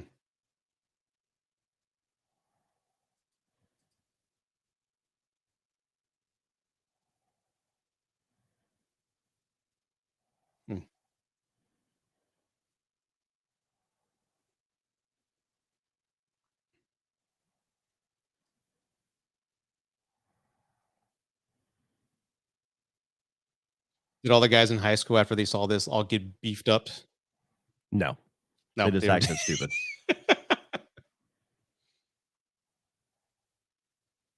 See if I can find that picture of me as a Spartan. I don't know. Maybe I'm hyping it up too much, but it is what it is. It's the best of look, damn it. All right. Let me see if I can find it.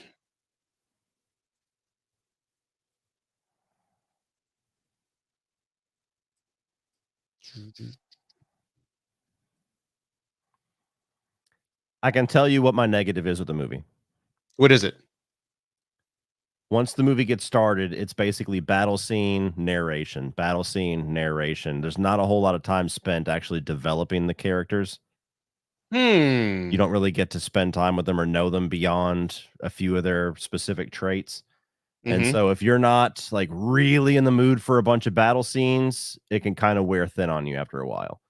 Very true. It's cool. It's awesome. But that's why I've always I got to be in the mood for 300 because it's not a story based movie.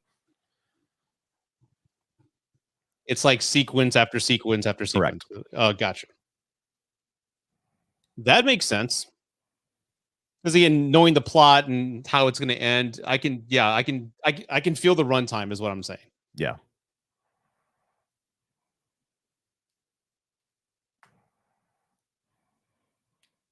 What's a battle movie that I don't feel the runtime? Well, there's no comparison. I mean, I remember the first battle movie I remember seeing that just I loved on a large scale was Braveheart. Mhm. That was fucking amazing. I saw that like 5 times in the theater. I was so impressed with it. 'Cause again, it was the first movie of my generation, like as a teenager, to see like a battle where again it was shot like a classical movie where there was no CGI. It was like Mel Gibson used like an army reserve Yeah. for those battle sequences, and I remember just being in awe, man. Mhm.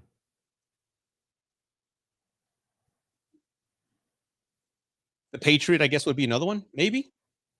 Patriot's not necessarily sequence sitter after sequence. That's got a lot of character development and everything. I love the Patriot though, for Mm-hmm. sure.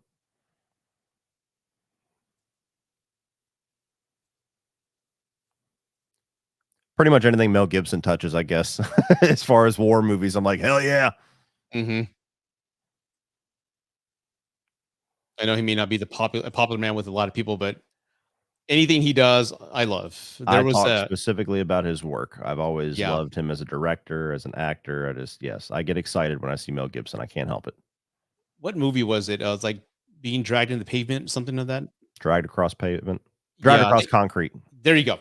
I remember was it 2 years ago? I think you and I think Sean recommended it to me, Mhm. and we had done a live. I think maybe it was a private live. I don't know. Mhm. And I go upstairs, and my girlfriend's there, like, "Hey, have you seen this movie?" No, let's watch it. And it was late, and I was tired, Oh, it's a but long one too. we started it at 10:30, and dude, I was just locked in. Oh yeah. We stayed up the entire time until the very end, and Mhm. it's so well written, man. I just love. Have It's you ever just seen Brawl in Cell Block 99? I. That's another Vince Vaughn movie, right? Yeah, it's same director. I have to see it again. I love it. That's my favorite of that guy's movies. And who's the writer? Craig Craig Zoller. Zoller. Yeah. Uh, Bone Tomahawk is my favorite. Yeah. It feels like a western. I love the writing, and again, anything Kurt Russell's in, I love. Oh yeah. Yeah, and just how the dialogue is, and I think Matthew Fox in that movie is fucking amazing. Mhm. Yeah.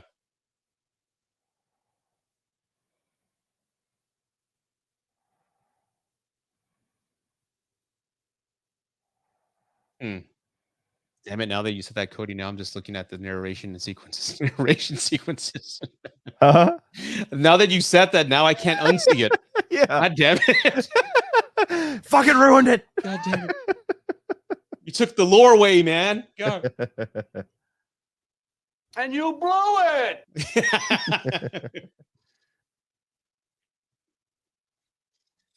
Oh God.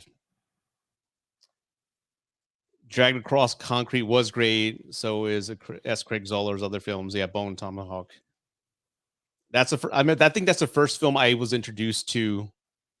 Was Bone Tomahawk. I saw like a Red Letter Media channel that I love. They were Mhm. talking about how his writing is amazing, and I'm like, oh, I got writing. I got to check this out. I love writers. That movie I just fucking love, dude. Yeah. I haven't seen it in a while. I only watched it the one time. I need to check it out again. Cell Block 99 was the one that I loved, though. I just seeing Vince Vaughn in that role, I was just like, this is fucking great. Mm. And again, I saw it, but I don't remember it. Mhm. But I'll give it another shot. This is where his son Mhm. Astronos. Pretty boy, turn around.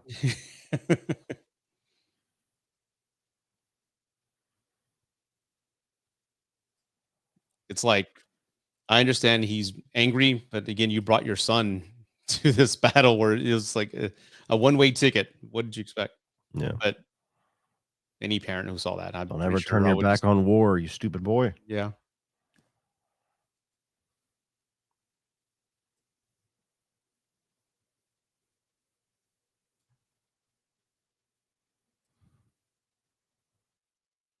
Yep. Bullet drunk. Metro.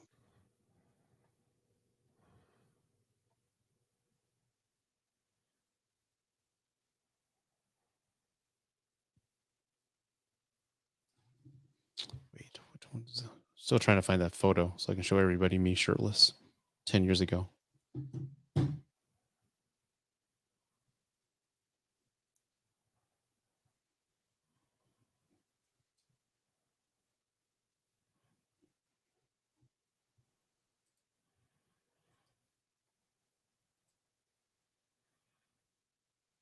There it is.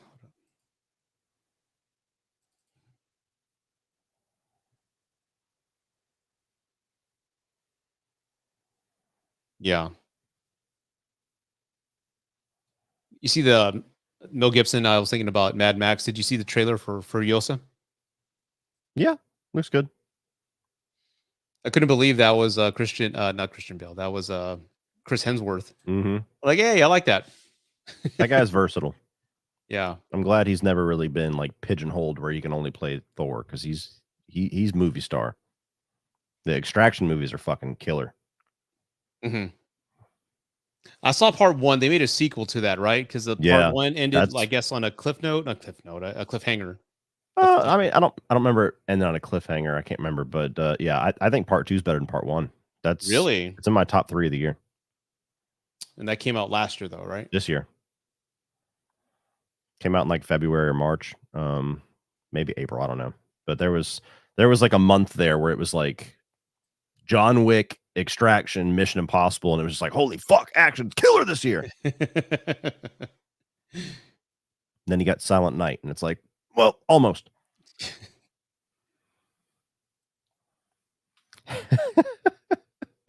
I know how we can get him on our side. Just put pussy in front of him. Yeah. He's never gotten laid before in his life. Come on. I mean, well, technically, any man, not to be, mm-hmm. especially with their women from all over the world. Take your pick. Mm-hmm. Like, okay. You're twisting you ever gotten my a blowjob arm from 12 women at once? Whatever you want, take it. Take it. I'll take you right to Leonidas tomorrow. Let's go now. Yeah.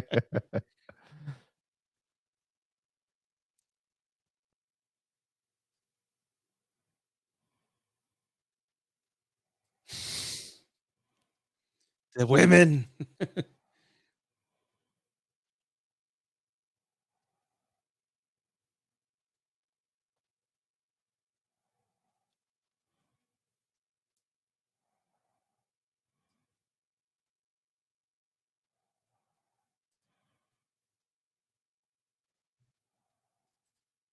Furiosa looks solid. I hope it's not too CGI, but it didn't look CGI heavy to me. It just looked like it was. It looks like a George Miller art style. Yeah.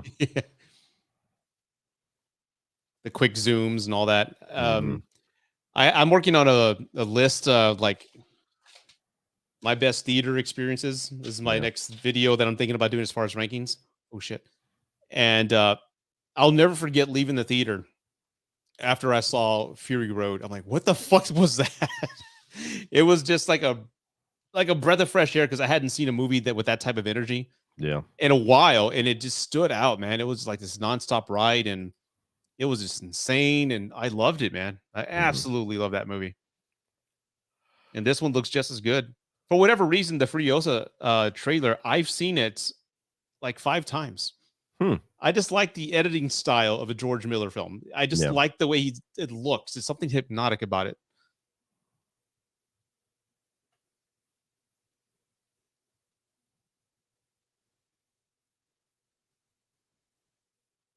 Okay. This one Halloween, I was a comedian from Watchmen. Oh. Because I don't know if I look at it now since I've gained so much weight, but I've been told in the past that I resemble what's his face, that actor Jeffrey D. Morgan, and that's why I was Negan that one year. And dude, I got laid like crazy because I had one outfit. But anyway, Jeffrey D. Morgan and Robert Downey Jr. just wearing it out to the clubs, dude. I did for Halloween. I like it was just like a magnet, dude. But like God, dude, like I'm gonna milk this dry for as long as I can. But I've been told that, so I was like, hey, let me be the comedian. And the comedian is probably my favorite character in The Watchmen. Yeah. And people said it resembled it. So maybe I'll show that one too. The hops.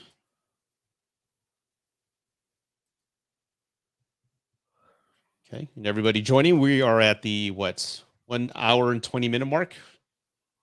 And we have the Queen speaking to that one dude. McNulty. Who? He's most known for The Wire, that actor. So that's his name. And that I always know him from Rockstar. He was in Rockstar. Oh, yeah, he was. Yeah. Except Elvis was the king, right? That's what he says. And I'm the queen, you bastards. I saw that movie recently with my son because we're like, remember you sent us that copy of Trick or Treat, so let's watch a bunch of like Rockstar movies. I love Rockstar. And he hadn't seen this. I don't want to see Mark Wahlberg. I'm like, you'll like it. I fell in love with it again. I just like how it really just takes a fan, and then I just love how the direction is when he's going to perform for the first time, and he's like, it's an elevator shot, and then that's goosebumps, man. Like, oh, that's fucking awesome. Yeah, I love that movie. And I told him that this was supposed to be a biography for Judas Priest, but for whatever reason it fell through, and they kind of went this route. And of course, they threw little hints like the outfit and things like that in there. So, and you sent me the link to Painkiller a couple months back, maybe a couple weeks back. And every morning, my son and I, we play like some songs, either Anvil or something. We played Painkiller. It was okay. It was catchy. Painkiller. I forgot how the chorus went. It was like, oh, that's pretty cool. It sounds like Judas Priest. It sounds like a Judas Priest song. Yeah, the Painkiller album was that was the last album they did before they broke up and Tim Ripper Owens came in. But that was kind of like them, like going ultra heavy for the time.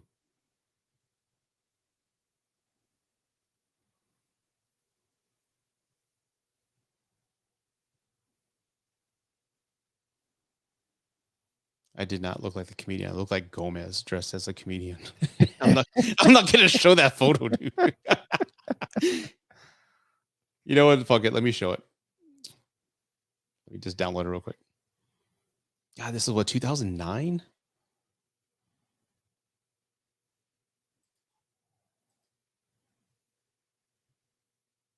It's just an eye.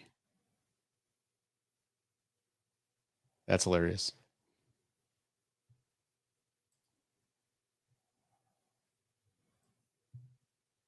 Are you into Halloween? I don't go hardcore with it, but I usually dress up every year as something.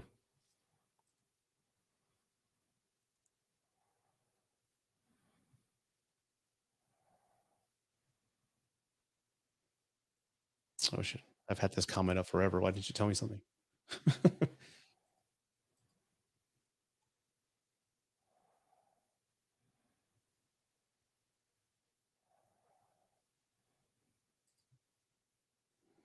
Sorry for missing the watch along. I just got back from seeing the Abyss special edition. Absolutely beautiful.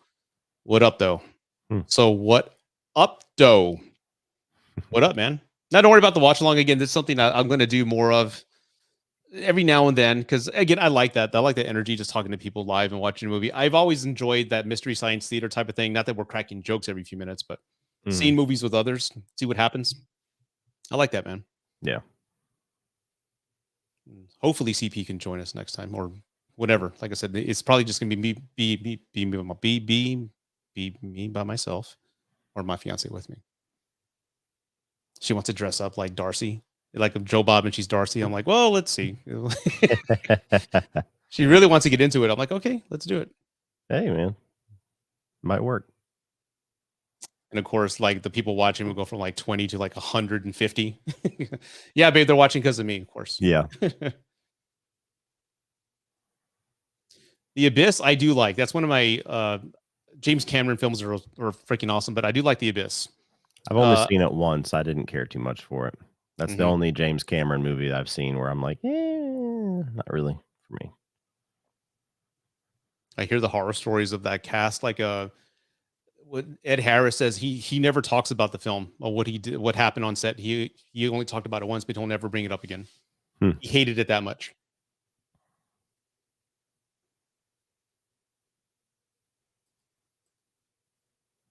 Never seen True Lies, Blu-ray addict. What the fuck are you watching us for? Find it. Exactly. Hey, wait till after the live. No, now. No. The Abyss is not for everybody. That's a movie you'll either really like or not really be your thing. True Lies is one of the greats of all time.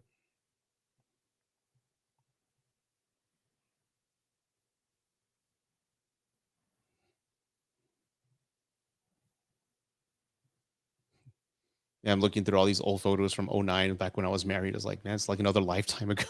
Mm-hmm. So much has changed. Oh, yeah.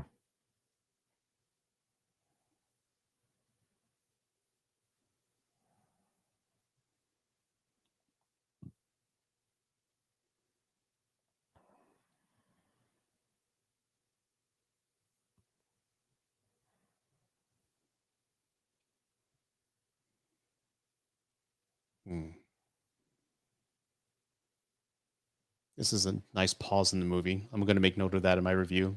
No more battles. It's just the aftermath of war. This guy lost his son, and we actually have time to mourn one death out of thousands.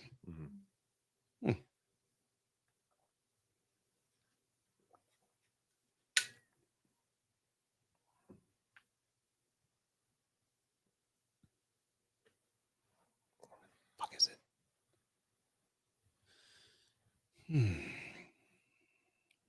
Nicholas says, I actually prefer True Romance over True Lies, but I still enjoy True Lies. I don't really get the comparison. They're very different Completely different movies, dude.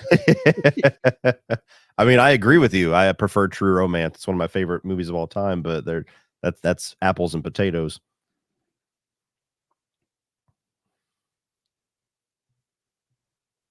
Who's your favorite character in True Lies? In True Lies or True Romance? True Romance.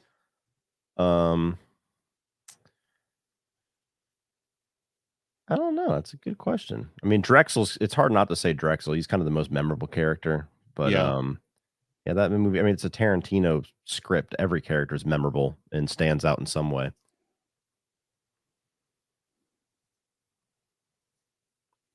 I always love that scene between Dennis Hopper and Christopher Walken.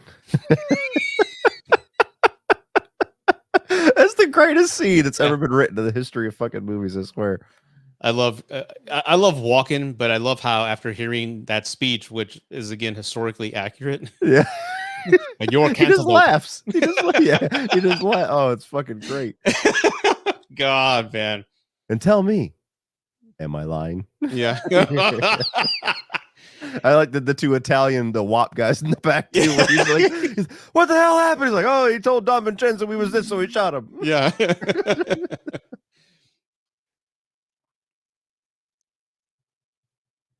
I think I told you the story. I was at a Comic-Con in Houston, like in 2016 in Houston. And there was that story where, what's his face? Sons of Anarchy. I had two girls on my side and he came down. What's his name? The guy, the dad from Sons of Anarchy. The Beast. Ron Perlman? Yeah. He shows up with his crew, and the two women that I had on my arms just took off and went to Ron Perlman. Like, God damn you, Ron Perlman. Yeah. But anyway, Batman v Superman just came out. And I was just talking about how much I loved it, and some guy came up. And I didn't know who he was. I didn't recognize him. But he says, no, the movie sucked. I'm like, well, explain why. We talked for an hour and we hit it off, dude. And then I go, by the way, are you part of the con? He was like, yeah, I'm part of the Anarchy crew. I'm like, are you? I don't watch the show. Like, what's your name? He goes, my name's Michael Beach. And I'm like, have you done it? You look familiar. I go, have you done anything? And he goes, yeah, I was in How Stella Got a Groove Back or something like that. And then I recognized him. And I'm like, holy shit, you were in True Romance. He was like, yeah. Like, he got shot with not Sean Penn. They got shot at the end. Yeah. So for like an hour, me and this guy hit it off, dude. We took a photo together, and I hope to see him again. If he's ever in a con, I wonder if he remembers me, because we had an authentic 1 hour conversation about movies and comic book movies, and super fucking cool guy, man. That's cool. Michael Beach. He was awesome. Saw X. He was that last dude at the end. The more. Yeah, James Gandolfini was in there as well. Yeah. Yeah, his role was pretty awesome too. Talking about the first time you kill somebody. Yeah. I can't find that photo, dude. I've been searching for it for like 20 minutes now. Hmm. I have other photos, but I don't have that one. I saw a True Romance about a year ago, and I didn't know it had a completely different ending. Yeah, I don't like that ending. It was the accurate ending, though, right? That's what Tarantino had written. Probably, yeah. Yeah. It was like very sad. It's just dark and depressing. Yeah, Yeah. it doesn't fit the movie. I think Tony Scott made the right choice. Mm-hmm. It's a realistic ending versus what we got. It's a more of a Hollywood ending. You watch the movie and you see him get shot at the end. Mm-hmm. His head twists. I mean, Yeah. how do you survive that? You know, I guess it grazed him is what they were trying to go with, but yeah, just took his eye. Yeah. And that character is supposed to be like Tarantino. Like he's a movie guy. He works at a comic book shop. That was supposed to be him. Mm-hmm.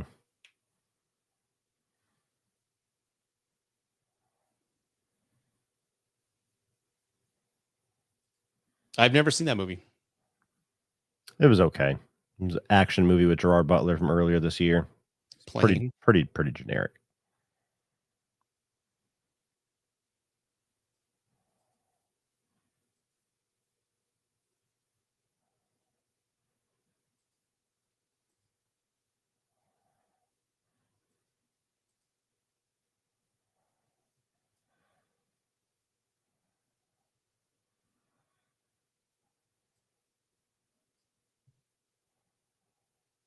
Hmm.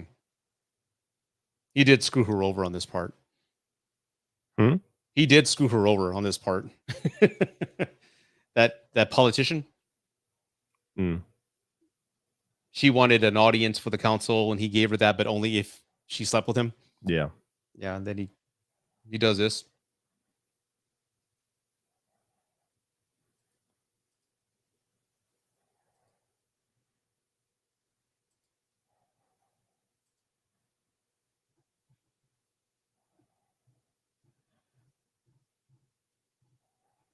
Hmm.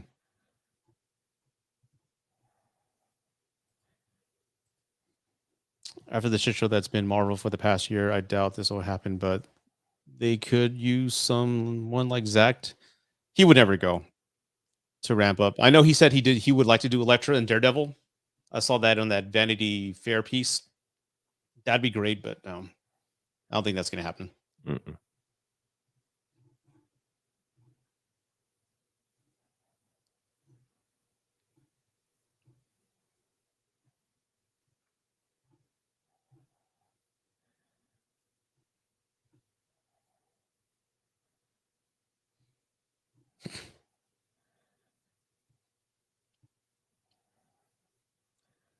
I think I'm the only guy who's never seen The Wire. I hear it's like I had a that hard show. time. I had a hard time getting through. I only watched like the first maybe 7 episodes. It's very slow. Really? Everybody swears it's the greatest Yeah. show ever, but I gave it a shot years ago, maybe like 10 years ago. I couldn't get through it. I needed to give it another shot at some point, but HBO shows, especially the old school ones, are very slow paced. Even The Sopranos was very slow paced through a lot of it. So it's just wasn't my thing. I haven't seen The Sopranos. Oh, really? No, I I watched didn't it have for the HBO. first time either last year or the year before, whenever the movie was coming out.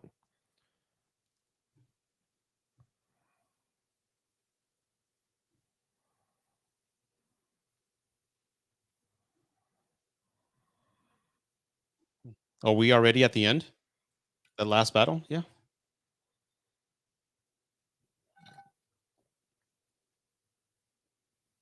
When I do my review for 300, I'm just going to put the clip. As far as cons, watch this clip. And just have your take on it. That's There you exactly go. what he's right on the money. Mm-hmm.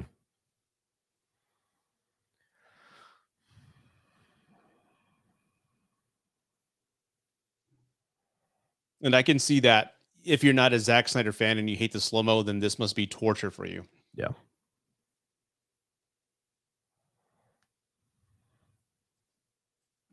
There you go. The Wire is amazing.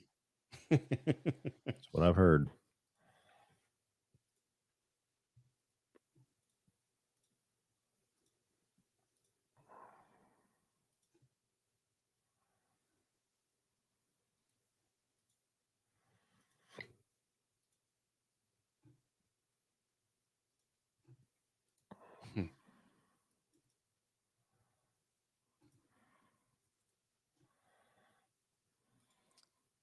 On a separate note, I just finished Separate Ways this morning.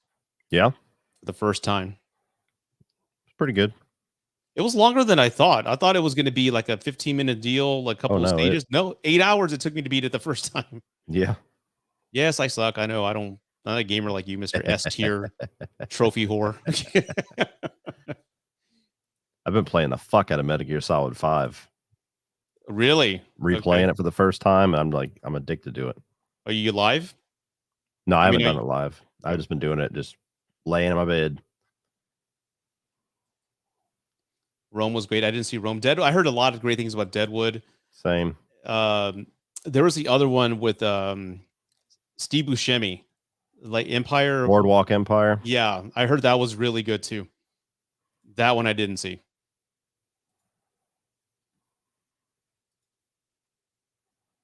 But I definitely need to play Metal Gear Solid 5. I mean, like I said, the mechanics and the gameplay, just the way Snake feels in the controller. I don't know. It just everything makes sense, dude. It just felt great.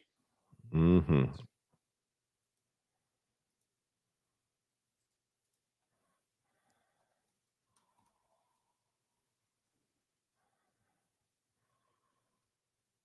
Did you see the private message I sent? Give me 1 second. Okay. I just remembered I sent it. It was like an hour and a half ago. Whoops.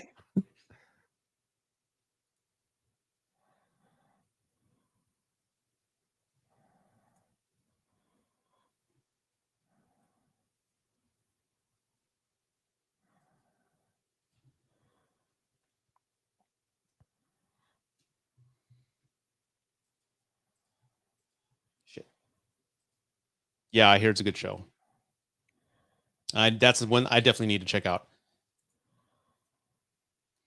Right now, like I guess like my fiance and I, we're loving shows right now, like comedies, and I couldn't find a good comedy, but I had a lot of people say, well, you have to check out What We Do in the Shadows on FX. And right now, that's probably my favorite show right now. We watch at least 2 episodes a night before we go to bed. It's fucking hilarious, dude. I don't know. Yeah. And again, Taika Waititi, I didn't like what he did with Thor, but he's a great writer. He's a great comedian. Like I said, I love What We Do in the Shadows, the movie, and the comedy works in the show. It's a great transition and it works perfectly fine. It just doesn't work in the Thor space. Yeah. So I love it. I loved Ragnarok. I hated Thor: Love and Thunder. Well. Sorry, we got our friend here. Here I am, punking, puking. Mucus, and it's more riveting than you clowns staring at the screen.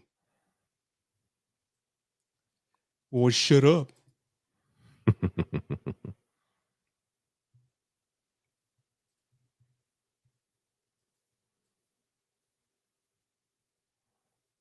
Cool. Cool beans. That makes sense. Mm-hmm.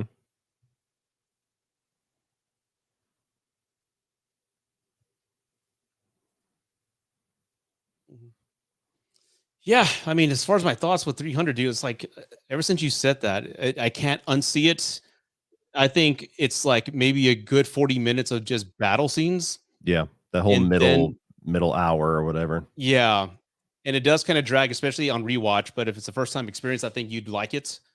No, it's great for what it does, for sure. If you're in the mood for it, it kicks ass. It's just I was trying to think of what it is that always holds me back. And that's what it is that there's the massive chunk in the middle where it's just it's all visual storytelling, which is done very well, but it leaves the characters feeling a bit empty. Mm-hmm. They just get kind of something badass to say every once in a while. Yeah.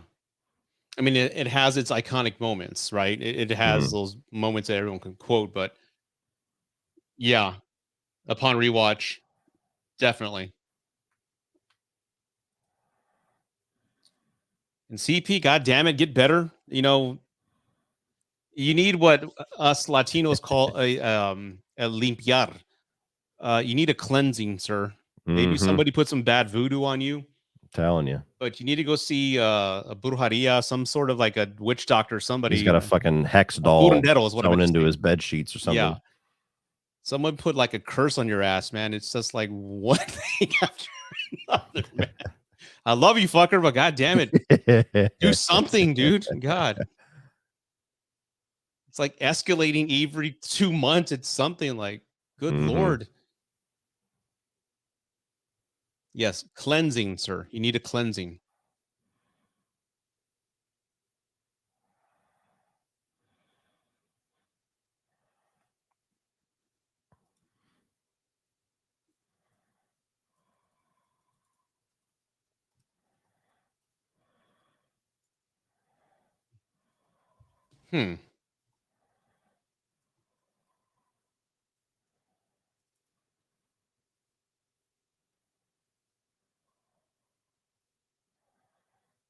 This was my favorite battle movie until tonight.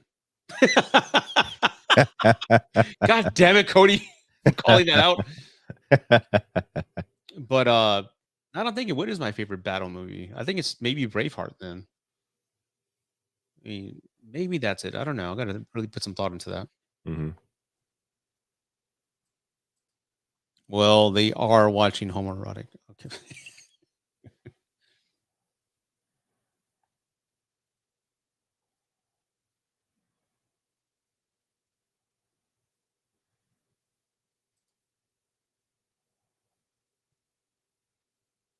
You ever get the tie where, again, the whole point of Leonidas was making a god bleed, and how that carried over to BVS?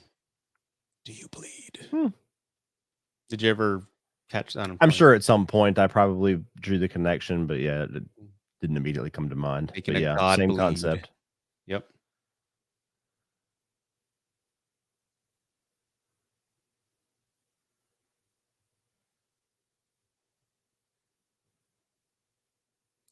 It's Fassbender looks like he's getting head. Well, if you're gonna go out, I mean, might as well get that done. Like, wait, just if CP was reviewing it, that would be a bit. Yeah.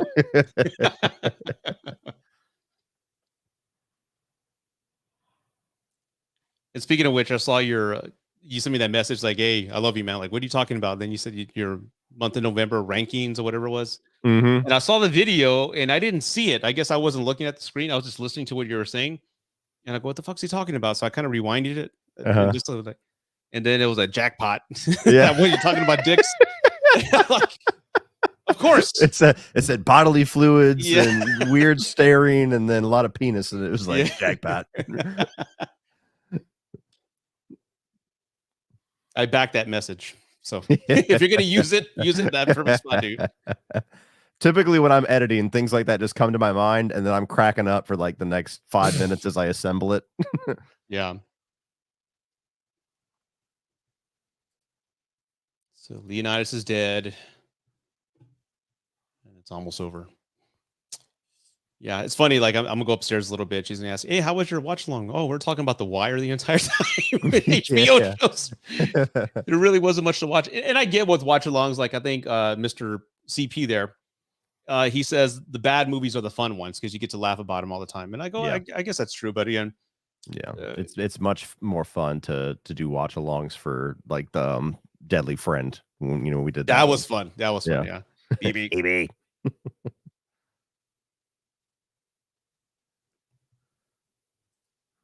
Are you guys planning doing a comedy? That's your ballpark, dude. What y'all gonna?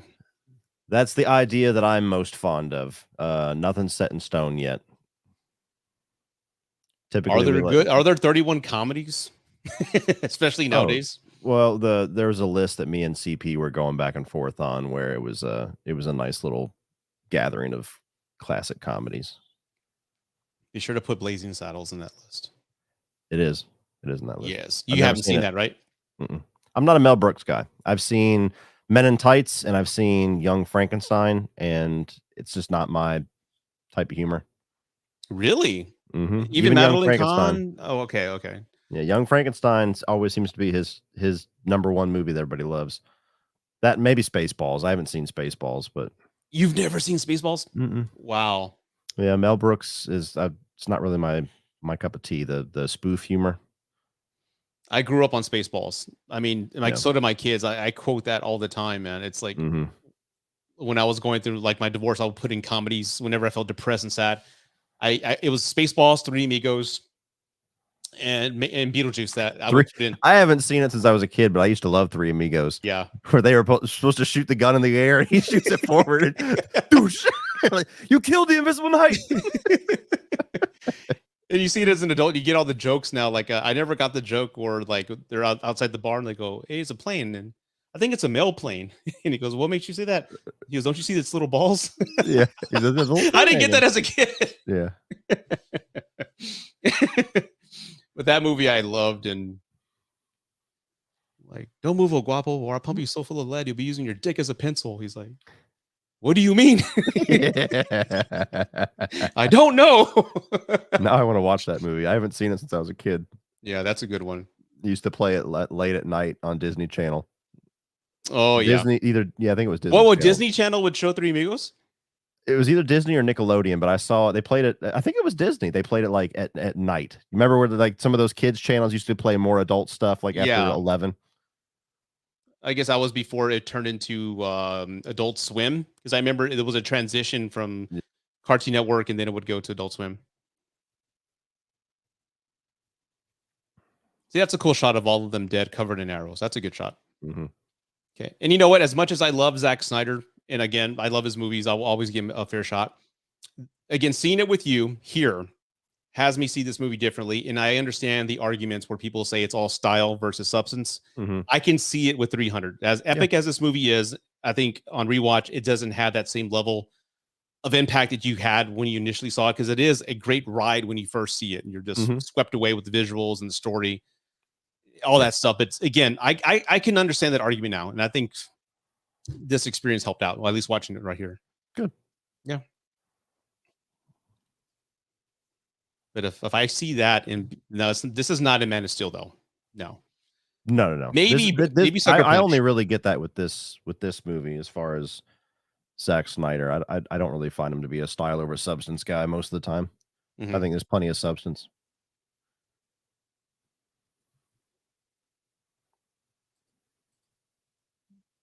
I've never seen Caddyshack. I watched it maybe 6-7 months ago for the first time. I think it's one of those comedies you had to be there. Yeah. I didn't find it funny at all. Like, same thing with nostalgic, right? Yeah, same thing with Animal House. I saw that for the first time when I was in high school. I didn't think it was funny at all. Really? There's some of those classic comedies that age well and they're still fucking hilarious, like Porky's. Yeah, some of the John Hughes movies and things like that I think are still very funny, but those two specifically, as far as like classic comedies, I didn't think they were funny at all. So I think they were probably risque for their time, and they're very tame by modern standards, and it doesn't quite have the same impact. I haven't seen Porky since I was a kid. Porky's holds up. I watched that within the last couple of years. It's still fucking funny. They got the black guy with the machete. It comes out, ah! and the one dude, they find him like 20 miles down the road, still running naked. That's right. Well, the movie just wrapped up, and I think I have a clearer, a different perspective on it now, thanks to you, sir. And I don't know whether to thank you or not. I have done my job. You have done your job. I will not ever watch Man of Steel with you or BVS. Hey, I love Man of Steel. I love Man of Steel. BVS, I would point some shit out for sure. Oh yeah, what I would counter with that. I'd be ready for that. But again, yeah, it's a great movie. But like I said, I think I said everything I wanted to say on 300. It didn't hold up as much as it initially did. And so there we go. It's right in the middle of my ranking. Okay. Oh, we have a super chat, and it's directed to you. Hey, I'll take that. I'll split this with you. Now that I saw Godzilla, it definitely wasn't a spoiler. I see what you mean now. Okay. Yeah, cool. Did he say, did this person say that you spoiled it or what?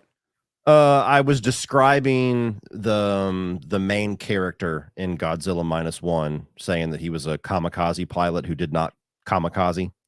Oh, and John, I think, left a comment, was like, I didn't want to know that. And I was like, it's the first 6 minutes of the movie. You're good. Yeah, it's not a spoiler at all. Not whatsoever. Yeah. And again, I think I know I saw your review on Godzilla -1, and for me, it's still, I think, my favorite movie of 2023. Totally unexpected. Seen a lot of people say that. Yeah. completely unexpected, and I enjoyed it, man. I went and saw it again Saturday with my kids because my daughter loves anime and Japanese movies, and so does my son. So we went and saw it, and they loved it too. The theater wasn't as quiet as I would hoped because I saw it on Friday at IMAX, like at one of the first showings, and it was completely silent. And I think that really helped with the experience. But here, you had a bunch of kids just making noise and just mimicking like they spoke Japanese and just being idiots in the fucking crowd. I mean, so it was kind of like took away from the experience, man. People don't know how to behave in the theater anymore. Yeah, it's very hit or miss. As many times as I go to the theaters, luckily the majority of my theater experiences are good, but the ones that people like that show up, man, it boils my fucking blood. Like it just it's a good thing that I'm as patient as I am. Otherwise, I'd be getting in public squabbles all the damn time. But like, there's times where I wish I could turn that side of my brain off and just be one of those people that ends up on a fucking TikTok raging, like just something. Because sometimes, man, dude, this wasn't even at the theater, but sometimes I just see people do stuff, and I literally just want to get in their face and be like, "What the fuck is wrong with you?" Yeah. Like there was a woman. I pulled into a gas station yesterday to get gas and to grab something to drink on the way home. And this woman pulled her car up into the pumps next to me, parks in between the two pumps so that nobody can use either of them, uses it as a parking spot, not even getting gas. She just stops her car there. The fucking parking spots in front of the convenience store are all open. She stops it there. She turns her music all the way up so it's like blaring and thumping with the bass, and leaves her windows down while she goes into the fucking store and gets a coffee. So you use two pumps as a parking spot, blared your music just so everybody surrounding you would hear it, whether they wanted to or not, while you're in the store.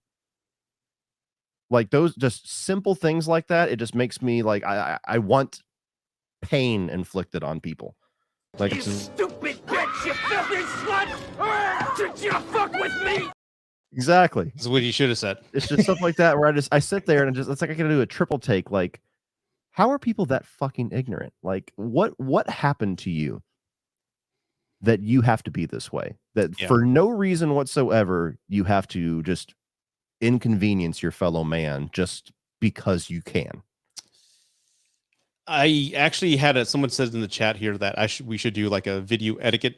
And I actually was thinking about, I was telling my son I should, because I was so infuriated with just the people just kind of mocking Japanese, like talking that way, acting stupid, and there's just a bunch of kids.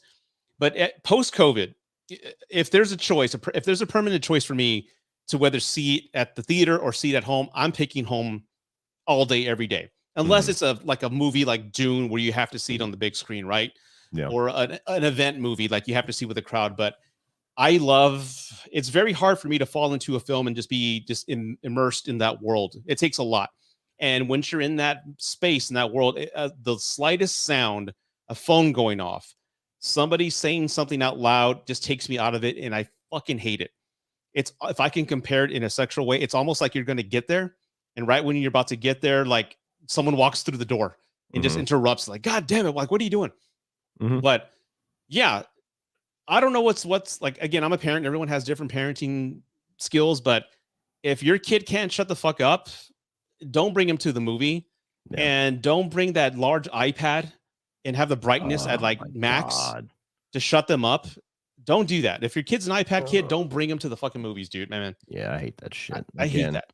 It's that modern entitlement that some people have where they think their convenience trumps everybody else's experience. Yeah.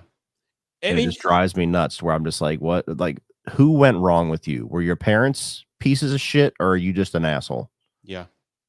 I can't stand that. I was in Black Panther Wakanda Forever, and I had a guy to the right of me that answered his phone twice. Shut up. Really? Full fucking conversation. And then the woman next to me, her kid wouldn't sit the fuck still. And I try to be patient because I'm a parent. I know how it is. She hands him her phone so that he can play games, and she lets him play games with the fucking sound on. I've seen that too. And I was just like, if it wasn't for the fact that I was the only grain of salt in the theater, I would have said something at that point. Because at that point, it's like God's testing me right now. They're stupid on both sides of me. But like that wouldn't have ended well. But just those are the moments where I'm just like, what the fuck enters your head? Like, like, do you think this is normal, or do you just not care? Mm-hmm. Yeah, like my daughter, when we saw -1 this weekend, she goes, "I'll be right back." I thought she went to the restroom. She came back and she goes, "I told the manager about the people behind us. They can shut up."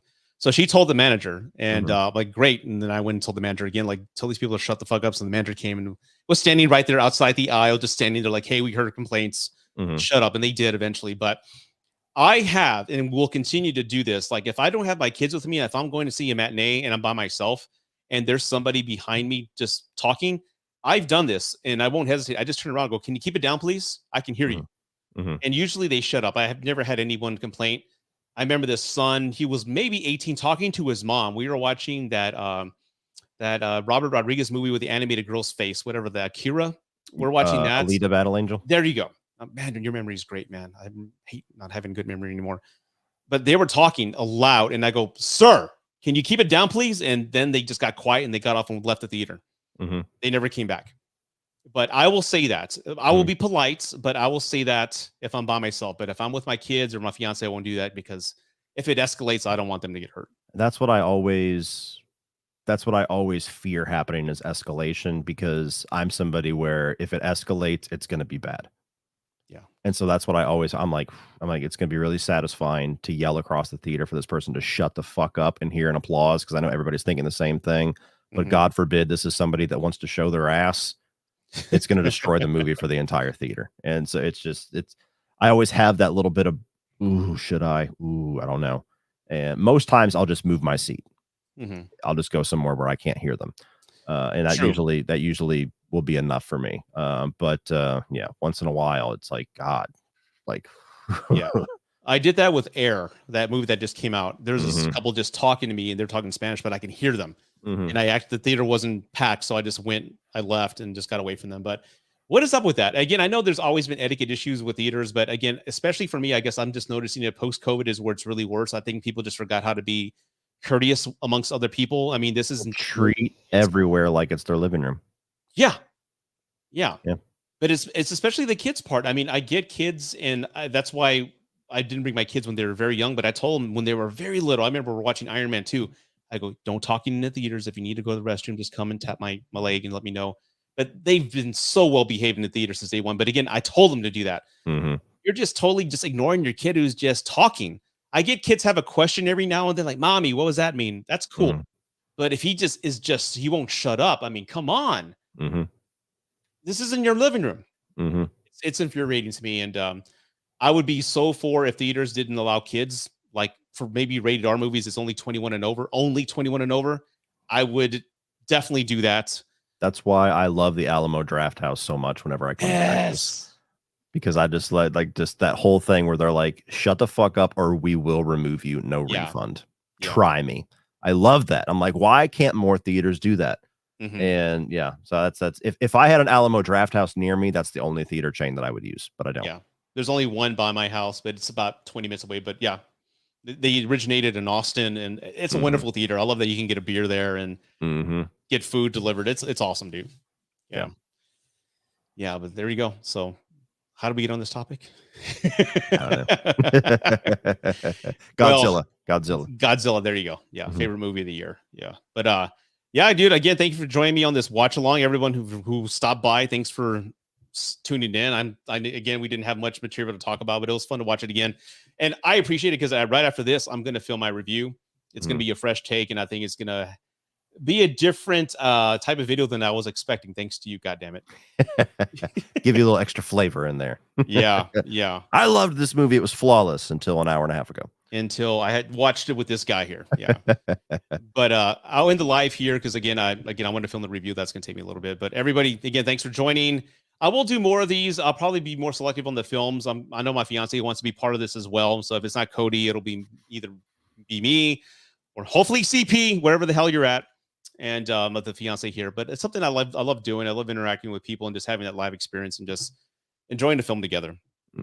I do that. I love that, man. But again, do you want to pitch anything? Is there anything you're working on? Anything you want to shout out, homies? About 10 minutes ago, I dropped my ranking holiday horror movies tier list. So Christmas, Thanksgiving, April Fools, Valentine's Day, all the holiday themed horror movies. I picked like 32 of them.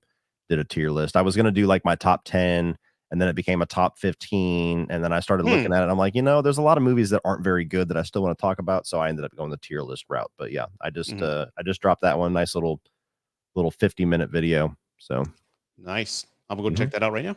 All right. All right. Everybody, good night. Cody, sir, again, I know you're a busy guy. Thanks for joining me on this. And I will see everybody next time. Latest.